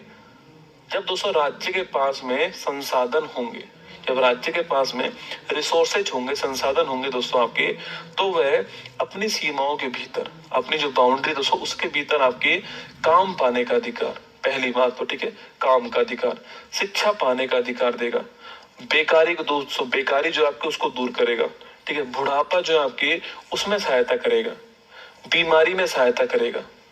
ये सब बातें लिखी हुई है, ठीक है। तो ये सब बातें लिखी हुई है आपके कि एक तो काम पाने, काम देगा दोस्तों आपके, काम जो आपके ये देगा आपके, एक दूसरे, इसके अलावा बेकारी को दूर करेगा, इस बेकारी को दूर करने में सहायता करेगा आपके, मतलब कि अनएम्प्लॉयमेंट, ठीक है, अनएम्प्लॉयमेंट जो है इसको दूर करने में सहायता करेगा। एक दोस्तों इसके अलावा आपके जो बीमारी होती है आपके, इस बीमारी को, बीमारी में सहायता करेगा, लिखना आपके। बुढ़ापा जो होगा उसमें देखो दोस्तों आपके बुढ़ापा के लिए, देखो दोस्तों बेकारी के लिए क्या बना दिया आपके, काम और बेकारी के लिए बना दिया मनरेगा। अरे ये से नो, गवर्नमेंट ने काम और बेकारी के लिए क्या बनाया, सो मनरेगा बना दिया, ठीक है। बीमारी में सहायता के लिए आपके हर जगह, जैसे राजस्थान में चिरंजीवी योजना है, ऐसे ही आयुष्मान भारत योजना है बीमारी में सहायता के लिए, ठीक है। तो बुढ़ापा के लिए पेंशन दे दी गवर्नमेंट ने ना, वृद्धावस्था पेंशन जो है वो प्रदान कर दी, ठीक है। तो बुढ़ापा जो है दोस्तों आपके उसकी बात करती, ठीक है। और लिखना आपके निःशक्तता, जो अगर आपको, अगर कोई ऐसी डिसेबिलिटी हो गई है आपके, सो डिसेबिलिटी हो गई है, पैर हाथ कोई आपके अंग जो है आपके कट गया है या फिर आपके डिसेबिलिटी हो गई है, तो वो भी वहां पे सहायता करेगा, ठीक है। लेकिन स्वास्थ्य सेवाएं आपकी, ये वर्ड वहां पे नहीं लिखा हुआ है।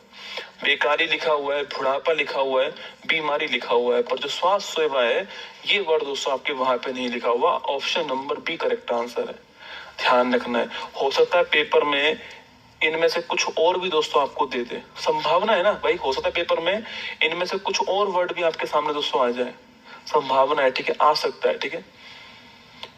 पूछे लोक सहायता पाने का अधिकार भी किसमें, इसी में, ठीक है। लोक सहायता पाने का जो अधिकार है, मतलब पब्लिक को सहायता पाने का जो अधिकार होगा वो भी इसी में दिया गया है, पर हेल्थ सर्विस के बारे में उल्लेख नहीं है। ऑप्शन नंबर बी आंसर है ना।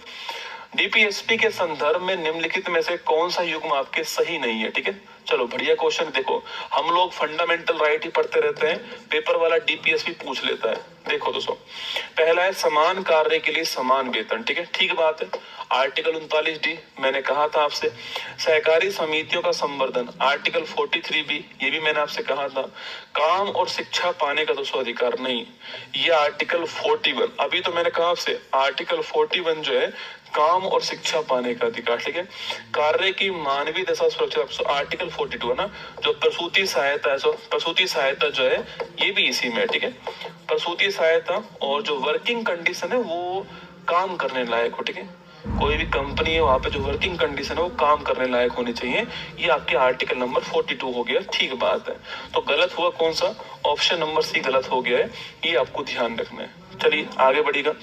पर्यावरण का संरक्षण तथा संवर्धन और वन तथा वन्य जीवों की रक्षा का प्रावधान भारतीय संविधान के किस अनुच्छेद में किया गया है। अभी हमने कहा दोस्तों, आप देखो अब पेपर में आर्टिकल 48 भी है और 48A भी है, दोनों दोस्तों ऑप्शन है, और ये क्वेश्चन एग्जाम में पूछा गया सवाल है।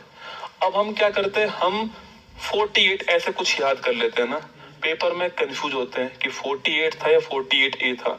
48 में कृषि और पशुपालन की बात है, 48A के अंदर पर्यावरण संरक्षण वन्य जीव संरक्षण जो है उसकी बात की गई है, तो आर्टिकल नंबर 48A होगा, ठीक है, ध्यान रखना है।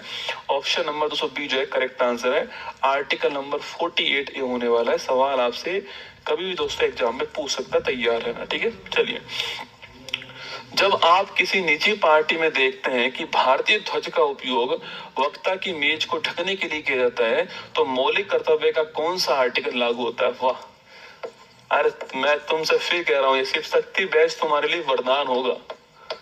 तुमने खूब पढ़ लिया है, रिवीजन नहीं करा, PYQ नहीं करे, नए सवाल नहीं देखे, पुराने सवाल नहीं देखे, तो इन सब में वरदान साबित होने वाला है आपके शिव शक्ति बैच। देखो सवाल घुमा के पूछा है, मान लो 215 अगस्त का टाइम चल रहा है, आपने देखा कि भाई किसी ने अपने टेबल को ढकने के लिए तिरंगे का यूज किया हुआ है, तो ये कौन सा मौलिक अधिकार का दोस्तों उल्लंघन होगा, कौन सा मौलिक कर्तव्य जो है उसका उल्लंघन होगा। देखो मौलिक कर्तव्य दोस्तों हमारा आपके दोस्तों आपके 51 वन जो आपके, ये दोस्तों हमारा फंडामेंटल ड्यूटीज की बात करते हैं ना। जब संविधान आपके बन के तैयार हुआ तो 26 जनवरी 1950 को हमारे संविधान में यह शामिल नहीं थे। फिर हमने 42वां संविधान संशोधन किया, और सो यह बात है आपके 1976 की, और हमने इसके द्वारा 10 आपके मौलिक आपके कर्तव्य जो हैं उनको संविधान में जोड़ दिया, ठीक है। इसके बाद दोस्तों हमने आपके 86वां संविधान संशोधन किया 2002, और इसके द्वारा हमने 11वां जो मौलिक कर्तव्य है इसको संविधान में जोड़ दिया, जो कि था 51 वन के, कौन सा था आपके 51 वन के जो है इसको हमने जोड़ दिया, ठीक है। अब दोस्तों 51 वन ए जो है आपके, 5101A जो है आपके, इसमें क्या लिखा हुआ है, ठीक है, सवाल पूछेगा दोस्तों इसमें क्या लिखा हुआ है, आजकल पूछता सवाल है 51 दोस्तों इसमें क्या लिखा हुआ है। देखो दोस्तों 51 जो है आपके, ए फॉर एंथम, क्या याद करोगे दोस्तों, ए फॉर आप क्या करो एंथम, एंथम मतलब दोस्तों आपके अरे राष्ट्रगान, अरे ए फॉर एंथम दोस्तों, एंथम मतलब आपके राष्ट्रगान। तो संविधान की पालना करेगा, संविधान के आदर्श की पालना करेगा, राष्ट्रगान और राष्ट्रीय ध्वज जो है उसका आदर करेगा। तो लिखना आपके संविधान के आदर्श, राष्ट्रीय ध्वज, राष्ट्रीय ध्वज और राष्ट्रीय गान जो है इसका आदर करना कहाँ पे लिखा हुआ है, इसका आदर करना जो है वो आर्टिकल 51 में लिखा हुआ है। किसकी बात करता है, राष्ट्रीय ध्वज, राष्ट्र आपके गान।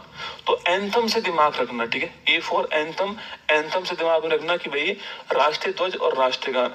सवाल पूछे कि संविधान के आर्टिकल 51 में किस शब्द का उल्लेख नहीं है? ऑप्शन नंबर 1 राष्ट्रगान, ऑप्शन नंबर बी राष्ट्रीय ध्वज, ऑप्शन नंबर सी संविधान के आदर्श, ऑप्शन नंबर डी राष्ट्रीय गीत। तो राष्ट्रीय गीत का उल्लेख नहीं है। मैं ये नहीं कह रहा हूँ कि उसकी पालना नहीं करनी है, उसका आदर नहीं करना है, करना है, पर राष्ट्रीय गीत शब्द का उल्लेख नहीं है। बनेगा सवाल बेटा, नोट करना, राष्ट्रीय गीत शब्द का उल्लेख नहीं किया गया, ध्यान रखना, ठीक है। 251 दोस्तों आपके 1A में ऐसे पूछे आपसे। 251 1B पूछूं आपसे तो B for brave, B for brave. और सो ब्रेव कौन था आपके? ब्रेव था आपके हमारे दोस्तों जो आपके जिन्होंने हमें आजादी दिलाई थी, सो आपके वो। तो हमारी आजादी के जो आदर्श हैं, जो हमारे आजादी के आंदोलन को प्रेरित करने वाले जो आदर्श हैं, उनको अपने हृदय में संजोए रखना और उनकी आदर करना, ठीक है। तो देखना, स्वतंत्रता आंदोलन के जो आदर्श थे, जिन व्यक्तियों ने भी इसमें कार्य किया आपके, उनके आदर्शों को अपने हृदय में संजोए रखना। आपको पूरा थोड़ी याद करना है दोस्तों, आप तो बी फॉर ब्रेव याद कर लो तो भी काम चल जाएगा। अरे बी फॉर सो ब्रेव याद कर लीजिए तो भी रसगुल्ला। 51 1D मेरे एग्जाम में आया था, एनटीपीसी में आते हैं आजकल। आप सोचते हो कि संविधान में मौलिक अधिकार पूछता, मैं फिर कह रहा हूँ मौलिक अधिकार का जमाना चला गया। डीपीएसपी और फंडामेंटल ड्यूटीज पे सवाल दोस्तों आने लग गए। भविष्य में आर्टिकल 361 के ऊपर सवाल आएगा, 371 के ऊपर सवाल आएगा, चेक करना आप, ठीक है, भविष्य में। तो बी फॉर ब्रेव नोट कर लोगे, मतलब जो भी हमारे जो आदर्श हैं आपके, जिन्होंने भी आजादी दिलाई थी हमें, उन सभी का दोस्तों आदर करना, दोस्तों बी में लिखा हुआ है, ठीक है दोस्तों। इसके बाद आपके 51 दोस्तों 1C पूछूं आपसे, 51 1C आपके, तो C4 दोस्तों आपके, C4 क्या आपके? C4 दोस्तों आपके एकता अखंडता ना, सोवर्जनिटी, ठीक है। तो सोवर्जनिटी जो आपके इसकी बात करता है सी, ठीक है। तो सी जो है आपके सोवर्जनिटी की बात करता है, नोट करना, ठीक है। तो से ऐसा लिखना है, ठीक है, सी से। तो राष्ट्र की एकता, संप्रभुता, अखंडता, इसको सुनिश्चित करना भी हमारा काम है। ये आपके C4 आपको ध्यान रखना है, ठीक है। C4 दोस्तों आपके ऐसे जो है नोट करना है। D4 लिखो डिफेंस, 51 1D, D4 लिखिए डिफेंस, ठीक है। डिफेंस दोस्तों आपकी रक्षा की बात है, ठीक है। तो जो आपके रक्षा की, देश की जो रक्षा की बात है आपके, वो इसमें किया गया है। तो देश की रक्षा है उसकी बात 51 1D, ठीक है। और इसी में रक्षा के लिए कभी आपको भी सेवा देनी पड़े देश के लिए, तो आप भी सेवा दे हुए, ये आपके 51 1D में लिखा हुआ है। तो D फॉर डिफेंस, रक्षा की बात जो है, ये आपके 51 1D में लिखा हुआ है, ये आपको ध्यान दोस्तों रखना है, ठीक है। 51 दोस्तों 1E पूछूं आपसे, 51 दोस्तों 1E पूछूं आपसे, तो E4 दोस्तों होता है इक्वलिटी। क्या होता है? इक्वलिटी, है ना। तो E4 दोस्तों आपके इक्वलिटी होता है, ठीक है। मतलब कि दोस्तों इक्वलिटी पूछूं आपसे, समान भातृत्व की भावना, ठीक है। देश में समान भातृत्व की भावना होनी चाहिए, थोड़ा बहुत दिमाग में रखना, बाकी ठीक काम चल जाएगा, ठीक है। तो देश में दोस्तों समान भातृत्व की भावना होनी चाहिए, आपको इसमें ध्यान रखना है। आपके 51 1E भी आपसे पूछ सकता है, ठीक है दोस्तों। F4 लिखना आपके 51 1F पूछूं आपसे, F4 फैंसी कल्चर। क्या होता है? F4 फैंसी कल्चर होता है, इसको बोलते हैं जो हमारी संस्कृति दोस्तों, जो हमारी संस्कृति है ना आपके, जो हमारी संस्कृति है आपके, उसकी बात कर रहे हैं, ठीक है। तो F4 फैंसी कल्चर, ठीक है, जो हमारी संस्कृति है उसकी बात की गई है ना। तो हमारी जो सामाजिक संस्कृति है आपके, उसकी बात कहाँ पे की गई आपकी? उसकी बात जो है 51 1F में की गई है ना। 51 1G ग्रीनरी की बात की गई ना, G4 ग्रीन, ठीक है। तो पर्यावरण संरक्षण की बात कहाँ की गई आपके? ये 51 1G में की गई, ठीक है। सो 51 1H पूछूं आपसे, 51 1H जो है, H4 दोस्तों ह्यूमन होता है, ठीक है। H4 क्या होता है? ह्यूमन एक्टिविटी, है ना। तो व्यक्तिगत और सामूहिक जो गतिविधियां हैं आपके, H4 दोस्तों पूछूं आपसे, H4 क्या ह्यूमन होता है, ठीक है। तो मानववाद, H4 ह्यूमन लिख दीजिए, H4 ह्यूमन लिख दीजिए। मानववाद और वैज्ञानिक दृष्टिकोण, मानववाद और साइंटिफिक अप्रोच जो है, वैज्ञानिक दृष्टिकोण, इसको आप ऐसे लिख दीजिए ना, ऐसे लिख दीजिए, human scientific approach. Human scientific approach जो है, ये आपको ध्यान रखना है, ये आपके 51 1H के अंदर लिखा हुआ है, ठीक है। ह्यूमन साइंटिफिक अप्रोच, है ना। तो 51 1 आपके ABCDEFGHI, I4 होता है इनकम दोस्तों ना। इनकम का मतलब सरकारी जो संपत्ति है, इनकी रक्षा हम लोग करेंगे, इन्हें नुकसान नहीं पहुंचाएंगे, ठीक है। 51 दोस्तों 1 आपके आई हो गया। आई के बाद जे हो गया आपके, J4 पूछूं आपसे तो J4 आपके जॉइंट एक्टिविटी है ना, जॉइंट एक्टिविटी मतलब कि सामूहिक गतिविधियों को बढ़ावा देंगे। ये आपके जो है किस में लिखा हुआ है, ये आपके 51 आपके जे में लिखा हुआ है। और 51 के ये बाद में जोड़ा गया, नोट करना आपके एज के फॉर नॉलेज। किसकी बात है, नॉलेज की दोस्तों बात की है आपके।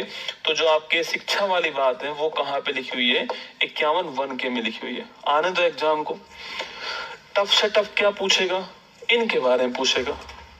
आने दो दोस्तों, देखो 51 ए एंथम राष्ट्रगान और राष्ट्रीय गीत, राष्ट्रगान और राष्ट्रीय ध्वज की बात की है ना। 51 बी ब्रेव, जिन्होंने आजादी दिलाई थी, उन आदर्शों को हृदय में संजोए रखने की बात की है। 51 सी आपके सोवर्निटी, एकता, संप्रभुता, अखंडता की बात की है ना। 51 डी डिफेंस, रक्षा की दोस्तों बात की है, ठीक है। 51 ई इक्वलिटी, समान भातृत्व की बात की है। 51 एफ फैंसी कल्चर, सामसिक संस्कृति की बात की। 51 जी ग्रीन, पर्यावरण की बात की। 51 एच ह्यूमन साइंटिफिक अप्रोच जो है, ये क्वेश्चन भी तुम्हारे एग्जाम में चेक कर लेना। एसएससी सीजीएल के अंदर यह क्वेश्चन आया था कि वैज्ञानिक दृष्टिकोण जो है, इसकी बात आपके संविधान के किस आर्टिकल में की गई। तो 51 आपके एच में की गई है ना। 51 आई इनकम, सरकारी संपत्ति की बात है। 51 जे ज्वाइंट एक्टिविटी, सामूहिक गतिविधि की बात है। 51 के नॉलेज, शिक्षा की बात जो है की गई है ना। देखिए अब सवाल दोस्तों पढ़िए हमारे साथ में। जब आप किसी निजी पार्टी में देखते हैं कि भारतीय ध्वज का उपयोग वक्ता की मेज को ढकने के लिए, तो ए फॉर एंथम और आपके फ्लैग, ठीक है। तो 51 ए है ना, option number B correct answer है। 51 ए के 51 ए आपके ठीक आंसर है ना। चलिए आगे बढ़िएगा। सूची 1, आप देखो तुम्हारा आ गया सवाल, कब तक भागोगे रसगुल्ला। कब तक आप केवल यही पढ़ोगे कि 51 के अंदर फंडामेंटल ड्यूटीज की बात की, उससे कुछ होने वाला नहीं है। कब तक भागोगे आप, ये बताओ ना। तो देखो सूची 1 और सूची 2 वही सवाल दोस्तों, 51 से 6 7 दोस्तों 9 11 वही लिखा हुआ आपके। तो देखो सवाल पूछूं आपसे, सार्वजनिक संपत्ति दोस्तों आपके 51 आई, ठीक है। 51 दोस्तों आपके 51 जो आई है आपकी, उसकी बात है ना। सामाजिक संस्कृति, अरे याद करो, फैंसी कल्चर पूछूं आपसे, तो फैंसी कल्चर पूछे आपसे, 51 एफ की बात है ना। 6 से 14 वर्ष की आयु के लिए 51 के की बात है, ठीक है। वन, झील, नदी और वन्य जीव दोस्तों आपके, इनकी रक्षा की बात पूछूं आपसे, तो एनवायरमेंट की बात करेंगे आपके। एनवायरमेंट की दोस्तों बात जो आपके, एनवायरमेंट पूछूं आपसे, तो एनवायरमेंट आपके दोस्तों 51 आपकी जी की बात है, ग्रीन की। अब इनको इसने, अब दोस्तों इनको जो है इसने 6 7 8 9 11 ऐसे लिख दिया, ठीक है। बताओ एबीसीडी में दोस्तों आई कितने पे आता है, अरे बताओ एबीसीडी में A B C D E F G H I J K L के तक ही दोस्तों ना। तो आई पूछूं आपसे तो 1 2 3 4 5 6 7 8 9, आई दोस्तों 9 पे आता है। और एफ पूछूं आपसे जो आपके 6 पे दोस्तों एफ आता है, एफ 6 पे आता है। और के पूछूं आपसे 11 पे के आता है। और जी पूछूं आपसे तो 5 पे आपके जी आता है, ठीक है। 5 पे आपके जी जो है वो दोस्तों आता है, ठीक है। तो देखो 51 पूछूं आपसे, तो 51 जो आपके जो एफ है, ठीक है। एफ कहाँ पे, ये हो गया, ठीक है। तो इसका 2 हो गया, तो ए का 2 हो गया। तो ए का 2 दोस्तों आपके यहाँ पे नहीं है, यहाँ पे नहीं, हटा दीजिए ना दोस्तों। इसके बाद आपके 51 दोस्तों A7 पूछूं आपसे, तो 7 आपके तो जी हो गया ना, 7 आपके जी हो गया, ठीक है। तो 7 दोस्तों जी हो गया आपके, तो जी वाला यहाँ पर 4 लिखिए ना, तो बी का 4 हो गया। तो बी का 4 दोस्तों, बी का 4 यहाँ पे नहीं है, यहाँ पे, ठीक है। ए का 2, बी का 4। 51 A9 दोस्तों 9 पे है आई, ठीक है। आई हो गया यहाँ पर, मतलब कि 1 हो गया, ठीक है, 1। तो सी का हो गया 1 है ना। और 51 A11, तो ये के हो गया। के कहाँ पर आपके, के दोस्तों यहाँ पर 3 नंबर, तो ये 3 हो गया। तो 2 4 1 3, इतनी जद्दोजहद करनी पड़ती है तो इतनी जद्दोजहद जो है वो करनी पड़ती है एक क्वेश्चन को करने के लिए। तुम्हें लगता है कि ये हल्का सवाल पूछ लेगा एग्जाम वाला, हम कर देंगे, नहीं। ये लेवल था, इससे ऊपर लेवल नहीं जाएगा, गारंटी मेरी कि आपको 3 चीजें सोचनी पड़ रही है, फिर आपके आंसर आएगा। थोड़ी मेहनत लगेगी, थोड़ा दिमाग की कसरत लगेगी, करनी पड़ेगी, है ना। चलिए निम्नलिखित में से कौन सा युग्म सही सुमेलित नहीं है ना? न्यायपालिका, कार्यपालिका, पृथक्करण, आर्टिकल 50 ठीक बात है। अंतरराष्ट्रीय शांति सुरक्षा आर्टिकल 51 ठीक बात है।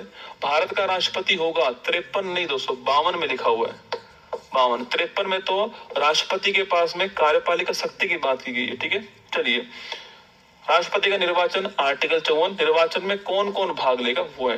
तो हमारा आंसर हो गया सही नहीं है, तो ऑप्शन नंबर सी सही नहीं है, भारत का राष्ट्रपति, ये आर्टिकल 52 आपको ध्यान रखना है। भारत के उपराष्ट्रपति का पद भारतीय संविधान के किस अनुच्छेद में? ये 100% आप मान के चलना कि ये सवाल तुम्हारे एग्जाम में आने वाला है। अब वो आर्टिकल 63 पूछे, उपराष्ट्रपति का पद पूछे आपसे, 64 पूछे, राज्यसभा का सभापति होगा ये पूछे आपसे, उसका इलेक्शन पूछे आपसे, या फिर उसका शपथ पूछे, कुछ भी पूछ सकता है आपसे ना, ये तो महाभियोग हो गया। तो option number B correct answer है, आर्टिकल नंबर 63 आपका ठीक आंसर है ना। चलिए सूची 1 और सूची 2 को तो मिलान करना है। भारत सरकार की समस्त कार्यवाही राष्ट्रपति के नाम से होगी। देखो ये सवाल एग्जाम में पूछा गया सवाल है और हम में से अधिकांश बच्चे इस आर्टिकल को पढ़ते नहीं है। ये से नो, क्या हम आर्टिकल नंबर 73 जो है उस पर कभी हमने जोर दिया? कभी नहीं दिया, क्योंकि हम उसी को पढ़ते हैं जिसको पढ़ने में हमारा इंटरेस्ट होता है। पर पेपर वाला वो थोड़ी पूछता है जिसका आपका इंटरेस्ट है। पेपर वाले को सवाल निकालना है, खोद खोद के निकालना है, तो वो निकालेगा सवाल। ये नोट कीजिए, आर्टिकल नंबर 73 जो आपके कि ऑन बिहाफ ऑफ प्रेसिडेंट काम माना जाएगा। ठीक है, राज्यसभा की संरचना 280 हो गया, लोकसभा आपके ये 81 हो गया, और भारत का न्यायवादी 76 हो गया। ठीक है, सो आपके ए का दोस्तों आपके ए का 4 आ गया, ए का 4 है दोस्तों, बी का आपके बी का दोस्तों पूछूं आपसे, ये 70 तो 77 है। ठीक है, सॉरी 77 है, 73 77 है। ठीक है, इसको ठीक करना, 77 है ना, 77 करना है इसको। ठीक है, 77 करना ना। ये आपके एक आ गया, 80 200 पूछूं आपसे, 80 जो आपके ये आपके 2 आ गया, 81 जो आपके ये दोस्तों आपके 3 आ गया। तो 4 1 2 3, 4 1 2 3 ऑप्शन नंबर 1 है ना, ठीक आंसर है। इसको 77 करना ना, 77 था, 76 77 77 तक नोट करना। ठीक है, on behalf of president note करना।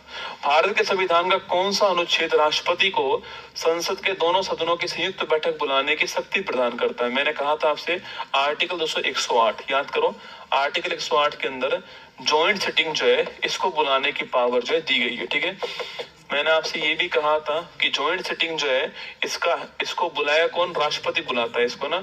इसका हेड कौन होता है? लोकसभा स्पीकर जो है वह इसका हेड होता है। ठीक है, और फिर मैंने कहा आपसे कि धन विधेयक के ऊपर नहीं आएगी ये, और संविधान संशोधन जो विधेयक है इसके ऊपर भी नहीं आएगी, आपको नोट करना है।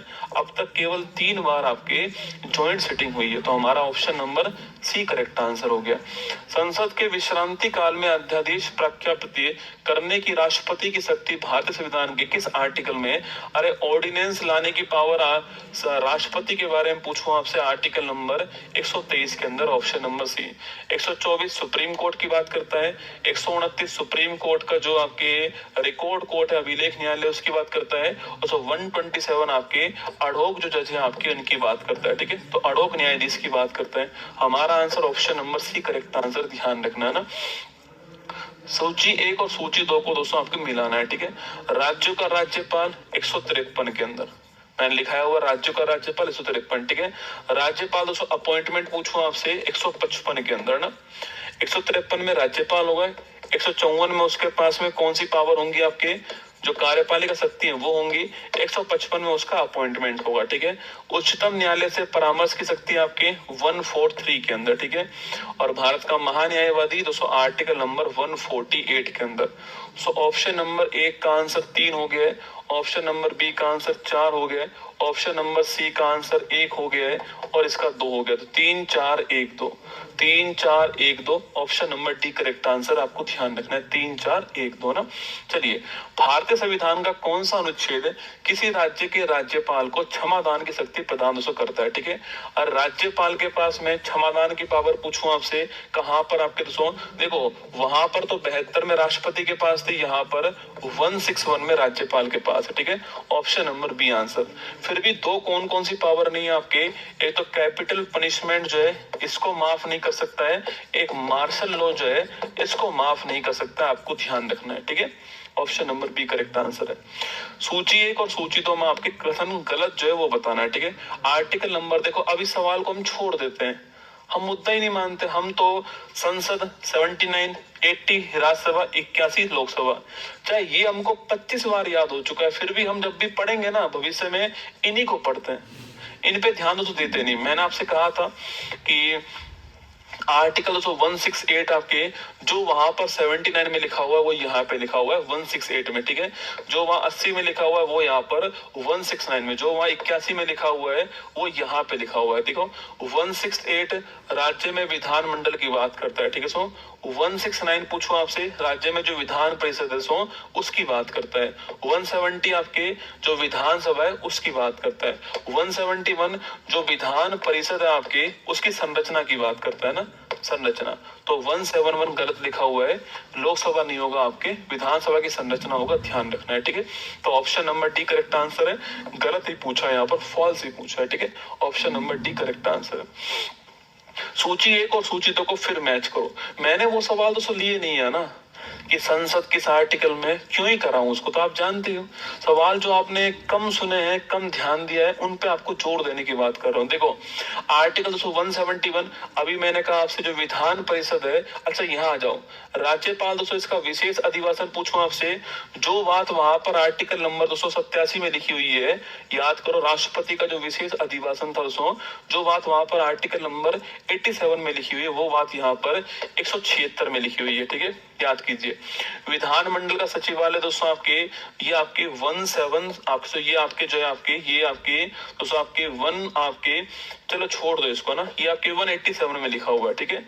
धन विधेयक की परिभाषा, जो बात वहां पर आर्टिकल 110 में लिखा हुआ है वो यहाँ पर 199 में लिखा हुआ है, ठीक है। और विधान परिषद की संरचना आपके 171 में, ठीक है। तो देखो दोस्तों आपके 171 आपके ये डी हो गया, 176 आपके ये दोस्तों आपके यहाँ पर तो आपके 4 हो गया, ये आपके 1 हो गया, 187 आपके 2 हो गया, और ये आपके 3 हो गया। तो 4 1 2 3, 4 1 2 3 ऑप्शन नंबर 1 करेक्ट आंसर हो गया, ठीक है। चलिए, राज्यपाल की विधेयकों पर वीटो शक्ति जो है निम्नलिखित में से किस आर्टिकल में, ठीक है, ये आर्टिकल नंबर 200 के अंदर है। ये सवाल मैंने इसलिए बनाया आपको कि भविष्य में ये सवाल पूछा जाएगा कि अभी इस पावर को दोस्तों आपके, अभी जो पॉकेट वीटो की जो पावर है इसको समाप्त कर दिया गया, ठीक है, इसे द एंड कर दिया गया है। और मैंने आपसे कहा था कि मैक्सिमम 3 महीने के लिए रोक सकता है, ठीक है, मैक्सिमम 3 महीने के लिए राज्यपाल रोक पाएगा। और अगर राष्ट्रपति के विचारार्थ कर दिया उसने 201 आर्टिकल से, तो वो भी आपके 3 महीने ही रोक पाएगा, ठीक है। तो आर्टिकल 200 आपको ध्यान रखना है ना। सूची 1 और सूची 2 को दोस्तों मिलान करना है, ठीक है। देखो आर्टिकल राज्यों के लिए उच्च न्यायालय दोस्तों आपसे पूछूं आपसे, अरे उच्च न्यायालय कौन सा हो गया, 214, ठीक है, 214। उच्च न्यायालयों का अभिलेख न्यायालय दोस्तों 215 हो गया, ठीक है। आगे देखिए, उच्च न्यायालय गठन पूछूं आपसे दोस्तों कौन सा हो गया, ये दोस्तों 16 हो गया, ठीक है। विधानमंडल के विश्रांति काल में अध्यादेश पूछूं आपसे राज्यपाल के पास में, 213 हो गया। अब हम इसको पढ़ते नहीं एक्चुअली में, हम मैक्सिमम जोर करें तो आपके ये पढ़ लेते हैं अभिलेख न्यायालय 215, जबकि ये भी हमको पढ़ने थे ना। तो 213 पूछूं आपसे, 4 हो गया दोस्तों, ए का 4 पूछे आपसे, ए का 4, बी का 1, 2 का 3, ऑप्शन नंबर 1 करेक्ट आंसर हो गया, ध्यान रखना है ना। चलिए, किसी उच्च न्यायालय का विस्तार एक से अधिक राज्यों में किया जा सकता है, संबंधित प्रावधानों का उल्लेख कहाँ दोस्तों किया गया है। तो किसी उच्च न्यायालय का विस्तार जो है एक से अधिक राज्यों में हो सकता है, इसका प्रावधान आपके, और ये सवाल मैंने नहीं बनाया, ये सवाल पेपर वाले ने बनाया है, PYQ है ये सवाल, तो पेपर वाले का बना हुआ है कि अगर हमें उच्च न्यायालय जो है उसका विस्तार एक से अधिक राज्यों में करना हो, जैसे कि पंजाब और हरियाणा हाई कोर्ट दोनों एक ही है, ठीक है, तो हमें ऐसे करना हो दोस्तों, कर सकते हैं कि हम बिल्कुल कर सकते हैं। आपके तो कहाँ पे लिखा हुआ दोस्तों, आपकी बात कहाँ पे लिखी हुई है, तो उच्च न्यायालय का जो विस्तार आपके वो एक से अधिक राज्यों में कर सकते हैं, इसका दोस्तों उल्लेख कहाँ पे लिखा हुआ है, बताओ फटाफट से, इसका उल्लेख कहाँ पर है, आर्टिकल नंबर 231 में लिखा हुआ है, ठीक है। 215 में तो मैंने आपसे कहा अभिलेख न्यायालय, 226 में उच्च न्यायालय गठन लिखा हुआ है 239 के अंदर, यूटी के लिए हो गया 231 जो हमारा ऑप्शन नंबर सी हो गया। ठीक है, भारतीय संविधान के किस अनुच्छेद में राष्ट्रीय राजधानी क्षेत्र दिल्ली के लिए विशेष प्रावधान है? अब देखो, आपने दोस्तों आर्टिकल 239 याद किया हुआ है कि दिल्ली जो है उसके आसपास ही है। बताओ, आ गया पेपर में, पूछ लो दोस्तों सवाल आपके कि 239 ए है, डबल ए है, 239 है, 241 है। चारों ही महत्वपूर्ण क्वेश्चन है, चारों दोस्तों महत्वपूर्ण है। देखो 239 ए मैंने आपको लिखवाया हुआ है कि भाई दिल्ली जो है आपके, तो इसके बारे में किस में लिखा हुआ है? 239 ए में लिखा हुआ है। ठीक है, option number B answer. UT के बारे में यहाँ लिखा हुआ है, और 241 में तो लिखा हुआ है कि यूटी के अंदर भी हाई कोर्ट हो सकता है, जैसे कि दिल्ली हाई कोर्ट हो गया। ठीक है, भारतीय संविधान का अनुच्छेद 243 के निम्नलिखित में से किसके संबंधित है? अब देखो 243 में के पूछा है उससे, के फॉर मैंने कहा था इलेक्शन की दोस्तों बात करता है ना, मैंने आपको ये तो लिखा है 243 दोस्तों ए लिखा है मैंने आपको, 243 मैंने आपको आई लिखा है, 243 मैंने आपको जी लिखवाया है, 243 के लिखवाया है, 243 दोस्तों आपके वाई लिखवाया है, 243 जेड ए लिखवाया है, और 243 आपके जेड डी लिखवाया है। ठीक है, ये ग्राम सभा हो गया, ये राज्य निर्वाचन, राज्य आपके वित्त आयोग हो गया, ये शक्ति की बात हो गई, ये राज्य निर्वाचन आयोग हो गया, ये नगर पालिका के लिए वित्त आयोग हो गया, ये नगर पालिका के लिए निर्वाचन आयोग हो गया, ये आपके डिस्ट्रिक्ट प्लानिंग कमेटी हो गई। ठीक है, तो इसका आंसर आपके निर्वाचन दोस्तों, आपके निर्वाचन की बात कहाँ पे की गई? आपके option number D correct answer है, इलेक्शंस फॉर पंचायत। ठीक है, ध्यान रखना है। संविधान के कौन से आर्टिकल में जिला योजना समिति, ये सवाल एग्जाम में पूछा गया सवाल है पीवाई को, और चेक कर लेना जाकर के, यूपीएससी ने सवाल पूछा है, ये आईएएस के एग्जाम में पूछा गया सवाल है। इस सवाल को गूगल पे डाल देना और लिख देना यूपीएससी के किस साल में पूछा गया, अपने आप आपको गूगल बता देगा किस साल में एग्जाम आया है। डिस्ट्रिक्ट प्लानिंग कमेटी जो है आपके वो 243 जेड ऑप्शन नंबर ए का आंसर। ठीक है, चलिए 1976 का 40वां संविधान संशोधन अधिनियम भारत के संविधान के किस आर्टिकल पर लागू होता है? अब देखो, आपने कितने संविधान संशोधन पढ़ लिए होंगे, आपने कितने भी आर्टिकल पढ़ लिए होंगे, फंस गया सवाल। बताओ दोस्तों क्या होगा इसमें कि 1976 में जो 40वां हुआ, देखो 76 में 40 भी हुआ है, 41 भी हुआ है, 42 भी हुआ है। ठीक है, ये 76 के अंदर ही हुआ है। अब मुझे ये बताओ कि 76 में जो 40वां दोस्तों अमेंडमेंट हुआ था, उसके द्वारा किस आर्टिकल में वो आपके जो अमेंडमेंट था वो लागू हुआ है? 297 में, 300 में, 297 ए में, या 267? देखो इसके लिए तो मैं आपको लिखा चुका हूँ पहले भी, याद करो 101वां संविधान संशोधन जीएसटी काउंसिल, इसके लिए भी लिखा चुका हूँ 44वां संविधान संशोधन संपत्ति का अधिकार। तो ये तो दोस्तों आंसर नहीं होगा, ये भी आंसर नहीं होगा। क्या 297 और सो ये हमने पढ़ा हुआ है क्या 297 दोस्तों आपके ये हमने पढ़ा है क्या? अरे याद करो 297 दोस्तों पढ़ा हुआ या नहीं पढ़ा हुआ? तो 297 दोस्तों आपके मान लो दोस्तों, मान लीजिए कि ये भारत का साउथ दोस्तों इंडिया आपके सामने यहाँ पर। ठीक है, देखिए यहाँ पे दोस्तों एक स्थान है मुंबई हाई, ये नाम सुना होगा आपने, मुंबई हाई। ठीक है, ये स्थान यहाँ पर, ये मुंबई से थोड़ा दूरी पर स्थित है आपके अरब सागर के अंदर। ठीक है, यहाँ पर पेट्रोलियम के दोस्तों बड़े भंडार है, ये सियानो पेट्रोलियम के दोस्तों बहुत भंडार यहाँ पर। ठीक है, इसे बोलते हैं आपके अपतटीय क्षेत्र या फिर महाद्वीपीय मगनतट भूमि, है ना, इसे बोलते हैं हम। अब यहाँ पर जो भी संसाधन हमको मिलेंगे दोस्तों, जहाँ पर जो भी हमको रिसोर्स मिलेंगे, सवाल ये पूछ रहा हूँ आपसे कि उन पर अधिकार किसका होगा? यहाँ जो भी मूल्यवान वस्तु मिलेगी हमको, इस मूल्यवान वस्तु पर अधिकार किसका होगा? सवाल आपके सामने ये है। क्या दोस्तों महाराष्ट्र का अधिकार होगा इसके ऊपर? अगर ऐसा होता कि महाराष्ट्र का इस पर अधिकार है, तो महाराष्ट्र आज कितनी आगे पहुंच चुका होता? नहीं, यहाँ जो भी संपत्ति मिलेगी दोस्तों, इस एरिया में जो भी संपत्ति मिलेगी आपके, इस एरिया में जो भी संपत्ति मिलेगी, वो उन सब संपत्ति के ऊपर किसका अधिकार होने वाला है? उन सब संपत्ति के ऊपर जो है वो आपके सेंटर का अधिकार होने वाला है, केंद्र का अधिकार होगा। ये बात कहाँ पे लिखवाएगी हमने? ये बात हमने 297 आर्टिकल में लिखवाएगी। ठीक है, तो option number A correct answer है। ध्यान रखना 279 जो आर्टिकल है उसमें दोस्तों हमने लिखवाया था। तो आप मेरे साथ यहाँ पे दोस्तों एक गोला बना दीजिए, और उस गोला बना के लिए अनुच्छेद 297 लिख दीजिएगा, ब्रैकेट में 40वां संविधान संशोधन 76 दोस्तों ये लिख दीजिए आपके, और इसमें आप एक लाइन मेरे साथ लिख लीजिए, कभी दोस्तों एग्जाम में सवाल बन जाए तो ये आपको ध्यान रखना है, ठीक है। तो लिखिए दोस्तों, आपके भारत के सागर खंड मतलब कि जो समुद्र वाला जो क्षेत्र आपके उसकी बात कर रहा हूं, ठीक है। या महाद्वीपीय मग्नतट भूमि जो उसके आसपास जो क्षेत्र है उसकी बात की जा रही है, ठीक है। में स्थित कोई भी मूल्यवान वस्तु है, तेल है, सोना है, कुछ भी मिलता है, मतलब मूल्यवान जो वस्तु आपके कोई भी खनिज जैसे मिल जाते हैं आपके सो, तो मूल्यवान वस्तु जो आपके मूल्यवान वस्तु संघ में निहित होंगे, समझ गए। कुल मिला के संघ का अधिकार होगा, आपको ध्यान रखना है, ठीक है। चलिए नेक्स्ट क्वेश्चन देखिएगा, आज सारे पढ़ लेते हैं, फटाफट देख लो। देखो 356 आर्टिकल पूछूं आपसे, वित्तीय आपात, उसको गलत है ना। और 356 में तो राष्ट्रपति शासन लिखा हुआ है, 280 में वित्त आयोग है, 66 में आपके संचित निधि के बारे में लिखा हुआ है, और 263 के अंदर इंटर स्टेट काउंसिल, ठीक बात है। ऑप्शन नंबर 1 गलत हो गया ना। निम्नलिखित में से संविधान के कौन से अनुच्छेद में प्रावधान किया गया है कि संघ लोक सेवा आयोग अपना वार्षिक प्रतिवेदन, आप बताओ मुझे। जैसे ही दोस्तों ये सवाल एग्जाम में आएगा, तोते उड़ना तय है, आपके तोते निश्चित तौर पे दोस्तों उड़ेंगे।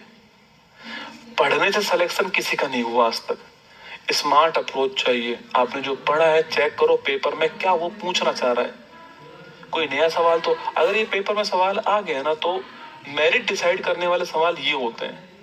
ये नहीं होता कि 315 में यूपीएससी लिखा हुआ है, सबको पता है। किसको नहीं पता भारत में, जो पढ़ने वाला सीरियस कैंडिडेट उसको पता है। सवाल फंसेगा यहाँ पे, तो सुना, मेरिट डिसाइड करने वाला सवाल ये होगा, ठीक है। तो लिखिए आर्टिकल नंबर 322, मैंने पढ़ाया, उसमें चेक करना।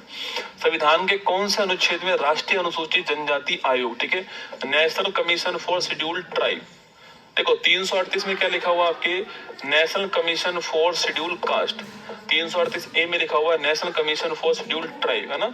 तो ऑप्शन नंबर बी। यहाँ पे लिखा हुआ है लोकसभा में SC ST रिजर्वेशन, ठीक है, यहाँ पर विधानसभा में SC ST वाला ना। Option number B correct answer है। भारतीय संविधान के अनुच्छेद 344 के तहत पहला राजकीय, देखो ये क्वेश्चन मैंने आपको बोला था ना, ये क्वेश्चन बोला था मैंने आपको, और ये क्वेश्चन एग्जाम में पूछा गया है कि 344 के तहत प्रथम राजकीय भाषा आयोग जो है, इसका गठन किसने किया। पहली बात तो नोट करना कि आर्टिकल कौन सा, आर्टिकल दोस्तों आपके 344 है, पहली बात तो। अगला क्वेश्चन कि कौन दोस्तों गठित करेगा, ठीक है। सवाल पूछे कि भाई कौन जो है ये राजकीय जो भाषा आयोग गठित करेगा, राष्ट्रपति करेगा, कौन, प्रेसिडेंट करेगा, नोट करना, ठीक है। दोस्तों कौन करेगा, आपके राष्ट्रपति करेगा, आपको ध्यान रखना है, ठीक है। अगला पॉइंट आपके एक बार बनाए जो कौन, आपके बीजी खरे साहब जो अध्यक्ष थे। ऑप्शन नंबर बी 1955, आपको ध्यान रखना है, ठीक है। चलिए निम्नलिखित में से किन परिस्थितियों में राष्ट्रपति आपातकाल की दोस्तों उद्घोषणा कर सकता है, ठीक है। देखिए दोस्तों, राष्ट्रपति जो आपातकाल है, जब हम आर्टिकल 352 पढ़ते हैं आपके सो, जब मूल संविधान की हम बात करते हैं, तो इस मूल संविधान दोस्तों आपके इसके अंदर जो है 3 आधार पर इसको लगाया गया। 3 दोस्तों आधार कौन कौन से थे आपके, एक था युद्ध, एक था बाह्य आक्रमण, और एक था आंतरिक अशांति। क्या था, आंतरिक, दोस्तों एक था आपके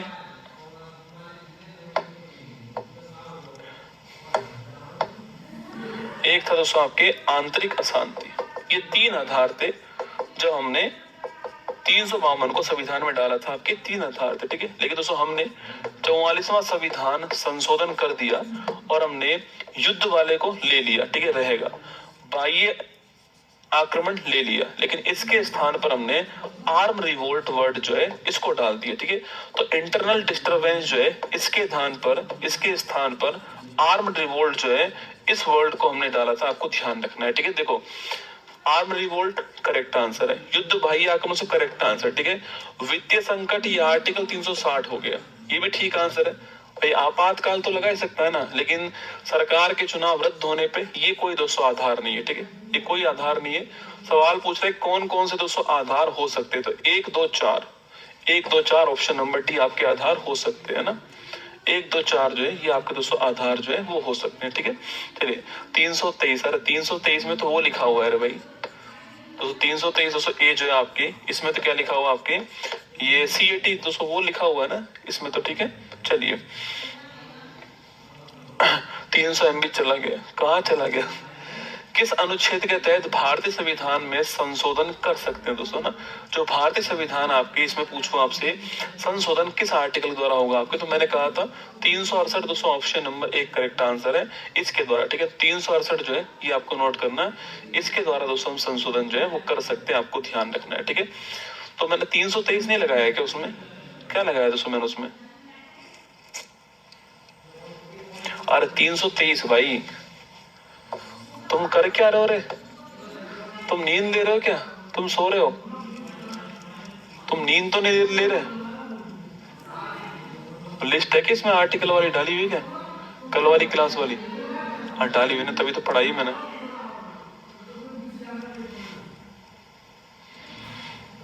ऐसा एक बच्चे ने वो करा है, बाकी ने किसी ने नहीं करा।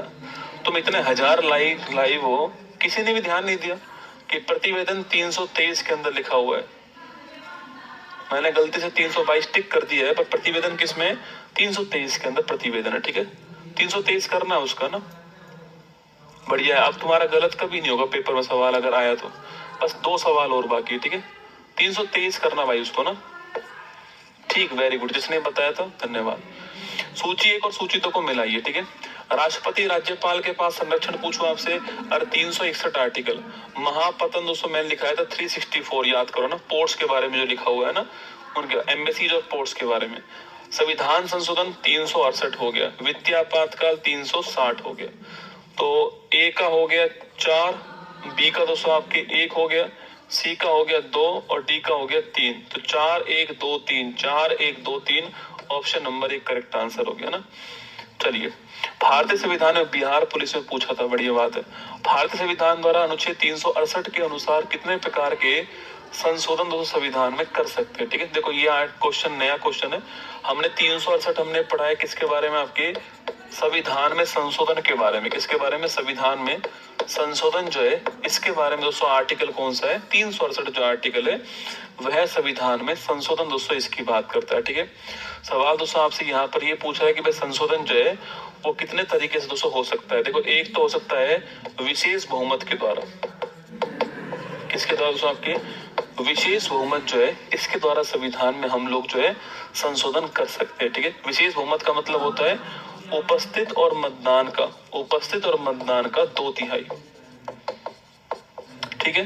भारत के अधिकांश संशोधन इसी तरह हुए, ठीक है। भारत में अधिकांश संशोधन जो है कुल मिला के अब तक 106 हो चुके हैं ना, इतने हो चुके हैं, अधिकांश इसी के द्वारा हुए। 80-85 केवल दोस्तों इसी के द्वारा हुए, ठीक है। और एक होता है अति विशेष बहुमत, इसमें क्या होता है, इसमें संसद के अंदर तो विशेष बहुमत चाहिए आपको, इसके अलावा आपको आधे राज्यों की अनुमति भी चाहिए, आधे राज्यों में भी आपको अनुमति चाहिए होती है, तब जाकर ये पास दोस्तों होता है। जैसे कि जीएसटी, ठीक है। अब जीएसटी जब लागू किया था तो भारत के अंदर आपके, तो उसमें क्या हुआ था, उसमें आपके संसद से उसको पास करवाया और आधे राज्यों की जो विधानसभा है आपके वहां से भी पास करवाया, ठीक है। तो जीएसटी किस में आ गया, जीएसटी आपके दोस्तों इसमें आ गया, अति विशेष बहुमत में आ गया, ठीक है। तो 2 तरीके से संविधान में संशोधन दोस्तों हो सकते हैं, ठीक है। एक आपके होता है सामान्य जो आपके बहुमत है उसके द्वारा, इसके द्वारा जो भी चेंज होता है उसको संविधान में संशोधन नहीं मानते, ठीक है। उसको संविधान में संशोधन जो है वो नहीं मानते। जैसे कि मान लो दोस्तों उड़ीसा, अच्छा कभी सुना है आपने कि उत्तरांचल का नाम उत्तराखंड किया गया संविधान में। उत्तरांचल का नाम समझ लो, उत्तरांचल का दोस्तों नाम जो है वो उत्तराखंड किया गया संविधान में, ठीक है। भाई नाम तो चेंज हुआ है तो संविधान में संशोधन तो हुआ है आपके। तो ये किस संविधान संशोधन में लिखा हुआ है, बताओ मुझे, किस कॉन्स्टिट्यूशन अमेंडमेंट में ये लिखा हुआ है, बताओ भाई, किस कॉन्स्टिट्यूशन अमेंडमेंट में ये बात लिखी है कि उत्तरांचल का नाम उत्तराखंड करेंगे, कहीं पे भी नहीं लिखा हुआ। तो जो आर्टिकल 3 में जो चेंज दोस्तों होता है ना, कि किसी राज्य का नाम चेंज कर दिया, किसी राज्य की सीमा चेंज कर दी, वह संविधान संशोधन नहीं माना जाता है, ठीक है। तो यह वाला संविधान संशोधन नहीं मानते हैं, इसको काउंटिंग में नहीं लेते हम, है ना। ये ध्यान रखना है, मेरी छोटी सी बात जो है, इसको काउंटिंग में हम नहीं लेते। तो दो को काउंटिंग में लेते हैं, एक तो विशेष बहुमत को और एक अति विशेष बहुमत को, दो ही तरीके से, है ना। Option number B correct answer. इन दो को ही हम मानते हैं, ठीक है। किस आर्टिकल में मानते हैं? 368 आर्टिकल में दो को ही मानते हैं, ठीक है। आगे बढ़िए। ये मुझे बहुत बढ़िया सवाल लगा है, माना कि पूछा गया सवाल है पर भविष्य में सवाल आया तो तोते उड़नाते हैं, क्योंकि हमने पढ़ा ही नहीं दोस्तों। 371 में 4 ऑप्शन दिए, ए बी सी डी, ठीक है। दोस्तों होते तो बहुत सारे ऑप्शन है एक्चुअली में ना, पर 4 पेपर में दिए गए। सवाल पूछा कौन सा मिसमैच है, ठीक है। देखो 371 दोस्तों ए, मैंने आपसे कहा था पहला आपके नागालैंड था ना, 13वां संविधान संशोधन याद दोस्तों होगा, ठीक है। अच्छा 371 पूछो किसके लिए आपके? तो महाराष्ट्र और गुजरात के लिए। याद करोगे पेपर में आप, मुझे देखना ना। 371 महाराष्ट्र और गुजरात आपको ध्यान दोस्तों रखना है, ठीक है। 371 ए में दोस्तों नागालैंड है ना। 371 बी पूछो दोस्तों आपसे तो असम, ठीक है। असम जो है 371 बी है, ठीक है। 371 जो सी है दोस्तों आपके मणिपुर के लिए, ठीक है। ये मणिपुर के लिए ना, तो ये मेघालय नहीं है आपके, मैं यहाँ लिख देता हूँ, ठीक है। मैं आगे लिख दूं एक पेज पर ना, तुम नोट कर लेना, ठीक है। 371 ये महाराष्ट्र और गुजरात के लिए, ये लास्ट क्वेश्चन है। 371 ए लेकिन सो नागालैंड के लिए, 371 बी असम के लिए, 371 सी मणिपुर। ये मतलब होता है ना विशेष प्रावधान इन राज्यों के लिए किया गया, ठीक है। 371 सी में दोस्तों आपके मणिपुर के लिए विशेष प्रावधान जो किए गए, ठीक है। 371 डी पूछूं आपसे, ये आंध्र प्रदेश के लिए, जो आंध्र प्रदेश था उसके लिए 371 डी में तो विशेष प्रावधान, ठीक है। वहां की जो सेंट्रल यूनिवर्सिटी है, जो वहां की सेंट्रल यूनिवर्सिटी है, इनके लिए विशेष प्रावधान जो है वो 371 डी के अंदर किए गए। सवाल कभी कभी पूछ लेता है दोस्तों, है ना। 371 आपके एफ पूछूं आपसे सिक्किम के लिए, ठीक है। दोस्तों एफ पूछूं आपसे किसके लिए? आपके दोस्तों एफ जो आपकी सिक्किम, ये सेंट्रल यूनिवर्सिटी के लिए डी में लिखा हुआ है ना। आंध्र प्रदेश के लिए डी हो गया और सेंट्रल यूनिवर्सिटी के लिए आपके ई हो गया। एफ जो है आपके ये सिक्किम के लिए, मैंने अभी कहा था आपसे 36वां संविधान संशोधन आपके 371 दोस्तों एफ भी आपको ध्यान रखना है, ठीक है। जी की बात करूं आपसे तो मिजोरम के लिए, जी किसके लिए दोस्तों आपके? रम पियोगे? हाँ जी पियेंगे। रम पियोगे? हाँ जी पियेंगे। तो रम पियोगे? हाँ जी पियेंगे, ठीक है। तो जी हो गया 371 जी आपके सो मिजोरम के लिए हो गया, ठीक है। मिजोरम के लिए 371 एच पूछूं आपसे किसके लिए हो गया? अरुणाचल प्रदेश के लिए ना। कल मैं आपको इसकी ट्रिक बना के दे दूंगा, ठीक है। आपको ट्रिक चाहिए ना इसकी, मैं कल बना के दे दूंगा, चिंता मत कीजिए ना। 371 एच आपके, अरे बिहार आपके स्पेशल राज्य की मांग कर रहा है ना, वो इसी में कर रहा है कि इसमें जोड़ दो हमको, ठीक है। 371 आई पूछूं आपसे, अरे कहाँ आई? गोवा आई। कहाँ आई? गोवा आई, ठीक है। तो कहाँ आई? गोवा आई। 371 आई जो है आपको ये नोट करना, आपके ये किसकी बात कर रहा है? आपकी गोवा की भी बात कर रहा है 371 आई, ठीक है। 371 जे पूछूं आपसे, कर्नाटक की बात कर रहा है। 371 महाराष्ट्र गुजरात, 371 ए नागालैंड, 371 बी असम, सी मणिपुर, डी आंध्र प्रदेश, ई सेंट्रल यूनिवर्सिटी, एफ सिक्किम, जी मिजोरम, एच अरुणाचल प्रदेश, आपके आई गोवा और जे कर्नाटक, ठीक है। नोट कर लीजिए ना, मैं याद करवा दूंगा निश्चिंत रहे, ठीक है। ए नागालैंड हो गया, बी असम हो गया, सी गलत हो गया, डी आंध्र प्रदेश हो गया। तो ऑप्शन नंबर सी जो है करेक्ट आंसर इसका। असत्य पूछा है ना, तो option number C correct answer है। ये हो गया दोस्तों आपका समापन। ये आर्टिकल आपका यहाँ पर जो है समापन हो गया। यूट्यूब पर पैड की क्लास ले लेंगे ना। अरे तो हिंदी का बगल में इंग्लिश भी तो लिखा आता है। हर चीज दोस्तों हिंदी में याद मत करो। अब हिंदी में आप कै खे गे दोस्तों ऐसे याद करोगे तो लफड़ा पड़ जाएगा उसमें, ठीक है। तो हर चीज दोस्तों हिंदी में याद मत करो आप लोगों ना, जैसे आपको पढ़ा रहे हैं ऐसे ही याद कर लो, ठीक है। हिंदी छोड़ो, हिंदी को भाड़ में जाने दो, ऐसे ही याद करना है, ठीक है।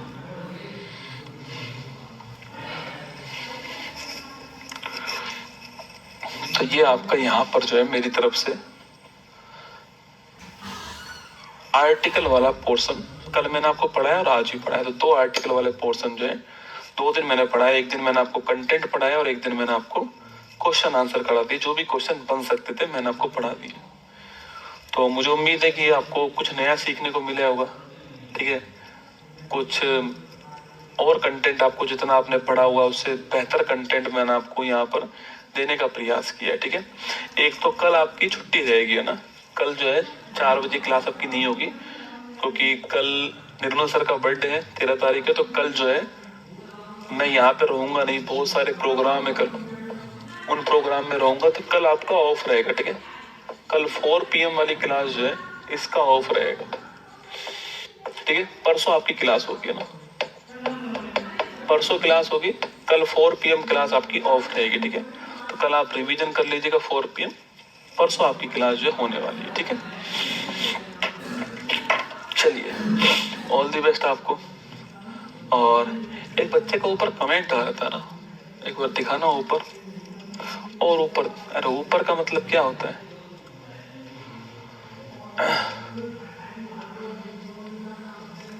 वो बोल रहा था बैच लेके गलती कर दी, उसका रिफंड कराओ ना, उसका मैसेज निकाल लो और उसका रिफंड करा देना, बैच बंद कर देना उसका। इसकी PDF मंगाना ना, उनको बोलना कि कमेंट की PDF मुझे भेजे ना, उसका रिफंड करा देना जरूर। तो ऑल दी बेस्ट। ब्रह्मास्त्र वाली क्लास होगी, ठीक है, 10 बजे वाली क्लास होगी, तो वो क्लास लेके जाऊंगा मैं ना। तो ये वाली क्लास आपकी नहीं होगी। ठीक है, जिनकी वैलिडिटी 200 दिन की नहीं हुई है निश्चिंत रहे, मैंने टीम को बोल दिया है आपकी हो जाएगी ना, आप निश्चिंत रहो। आपको क्या मतलब हुआ इस बात से?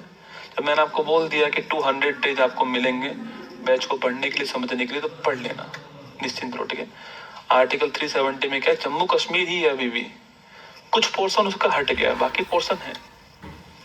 ठीक है, चलिए, देखो प्रयास ही कर सकता हूँ भाई। मैं फिर कह रहा हूँ आपसे कि लाखों बच्चे हैं बैच में, सभी को तो मेरी बात समझ में आएगी नहीं, आज तो नहीं आएगी। जिस दिन पेपर होगा ना दोस्तों, उस दिन बताऊंगा आपको। पेपर के बाद में तय करेंगे ना कि भाई देखो, जिस बैच से कंटेंट पेपर में मिले और आप करके आ पाओ, वही बैच काम का है, मेरा ऐसा मानना है। आपने 2 दिन मेरे साथ आर्टिकल पढ़े, कुछ कुछ आर्टिकल तो आपको दिमाग में गए होंगे, जबकि आपने खुद एक भी याद नहीं करा है, एक भी आपने याद नहीं करा है। मैं आपको कुछ कुछ प्रयास कर रहा हूँ। सोचो, आज से 3 महीने जब गायत्री मंत्र चलेगा आपके सामने ये वाला, तो आर्टिकल आपकी खोपड़ी में सेट हो जाएंगे। मैं कोई भी ऐसी चीज नहीं छोड़ूंगा जो मैं आपको याद ना करा पाऊँ, प्रयास करूंगा कि उसको याद करवा दूं। पर कड़वे घूंट भी पीने पड़ते हैं। आसान आसान ही पढ़ना है तो फिर बैच की जरूरत क्या है? वो तो यूट्यूब पर ही पढ़ लो आसान आसान। तो कड़वे घूंट अच्छा कंटेंट के लिए खुद भी पसीना बहाना पड़ता है। सोचो मेरी कितनी मेहनत लग रही होगी इसको करने में। जो आर्टिकल मैं 7 दिन में पढ़ाता हूँ वो आपको मैंने 1 दिन में पढ़ाया है और 1 दिन में क्वेश्चन कराए। तो मेहनत तो मेरी भी लगी है, तो मेहनत लगी है तो आपको भी करनी पड़ेगी। आपको लॉलीपॉप टाइप के सवाल चाहिए तो ठीक है, वो तो आपको यूट्यूब पे ही मिल जाएंगे। मैं क्या कर रहा हूँ उसमें, आर्टिकल 32 में क्या लिखा हुआ है ये तो सब जगह मिलता है। मजा भी आएगा करके आपको कि भाई साहब बहुत बढ़िया सवाल करा है, आर्टिकल 32 में क्या लिखा हुआ। पेपर में थोड़ी पूछता है, नहीं पूछता है वो। चलिए दोस्तों, ऐसा बनता है कंटेंट दोस्तों, ऐसे दिख रहा है आपको, ये ऐसा बनेगा कंटेंट। जब हाथ से आप लिखते हो ना अपने हाथ से, तब कंटेंट तैयार होता है। कॉपी पेस्ट तो कहीं भी जाता है।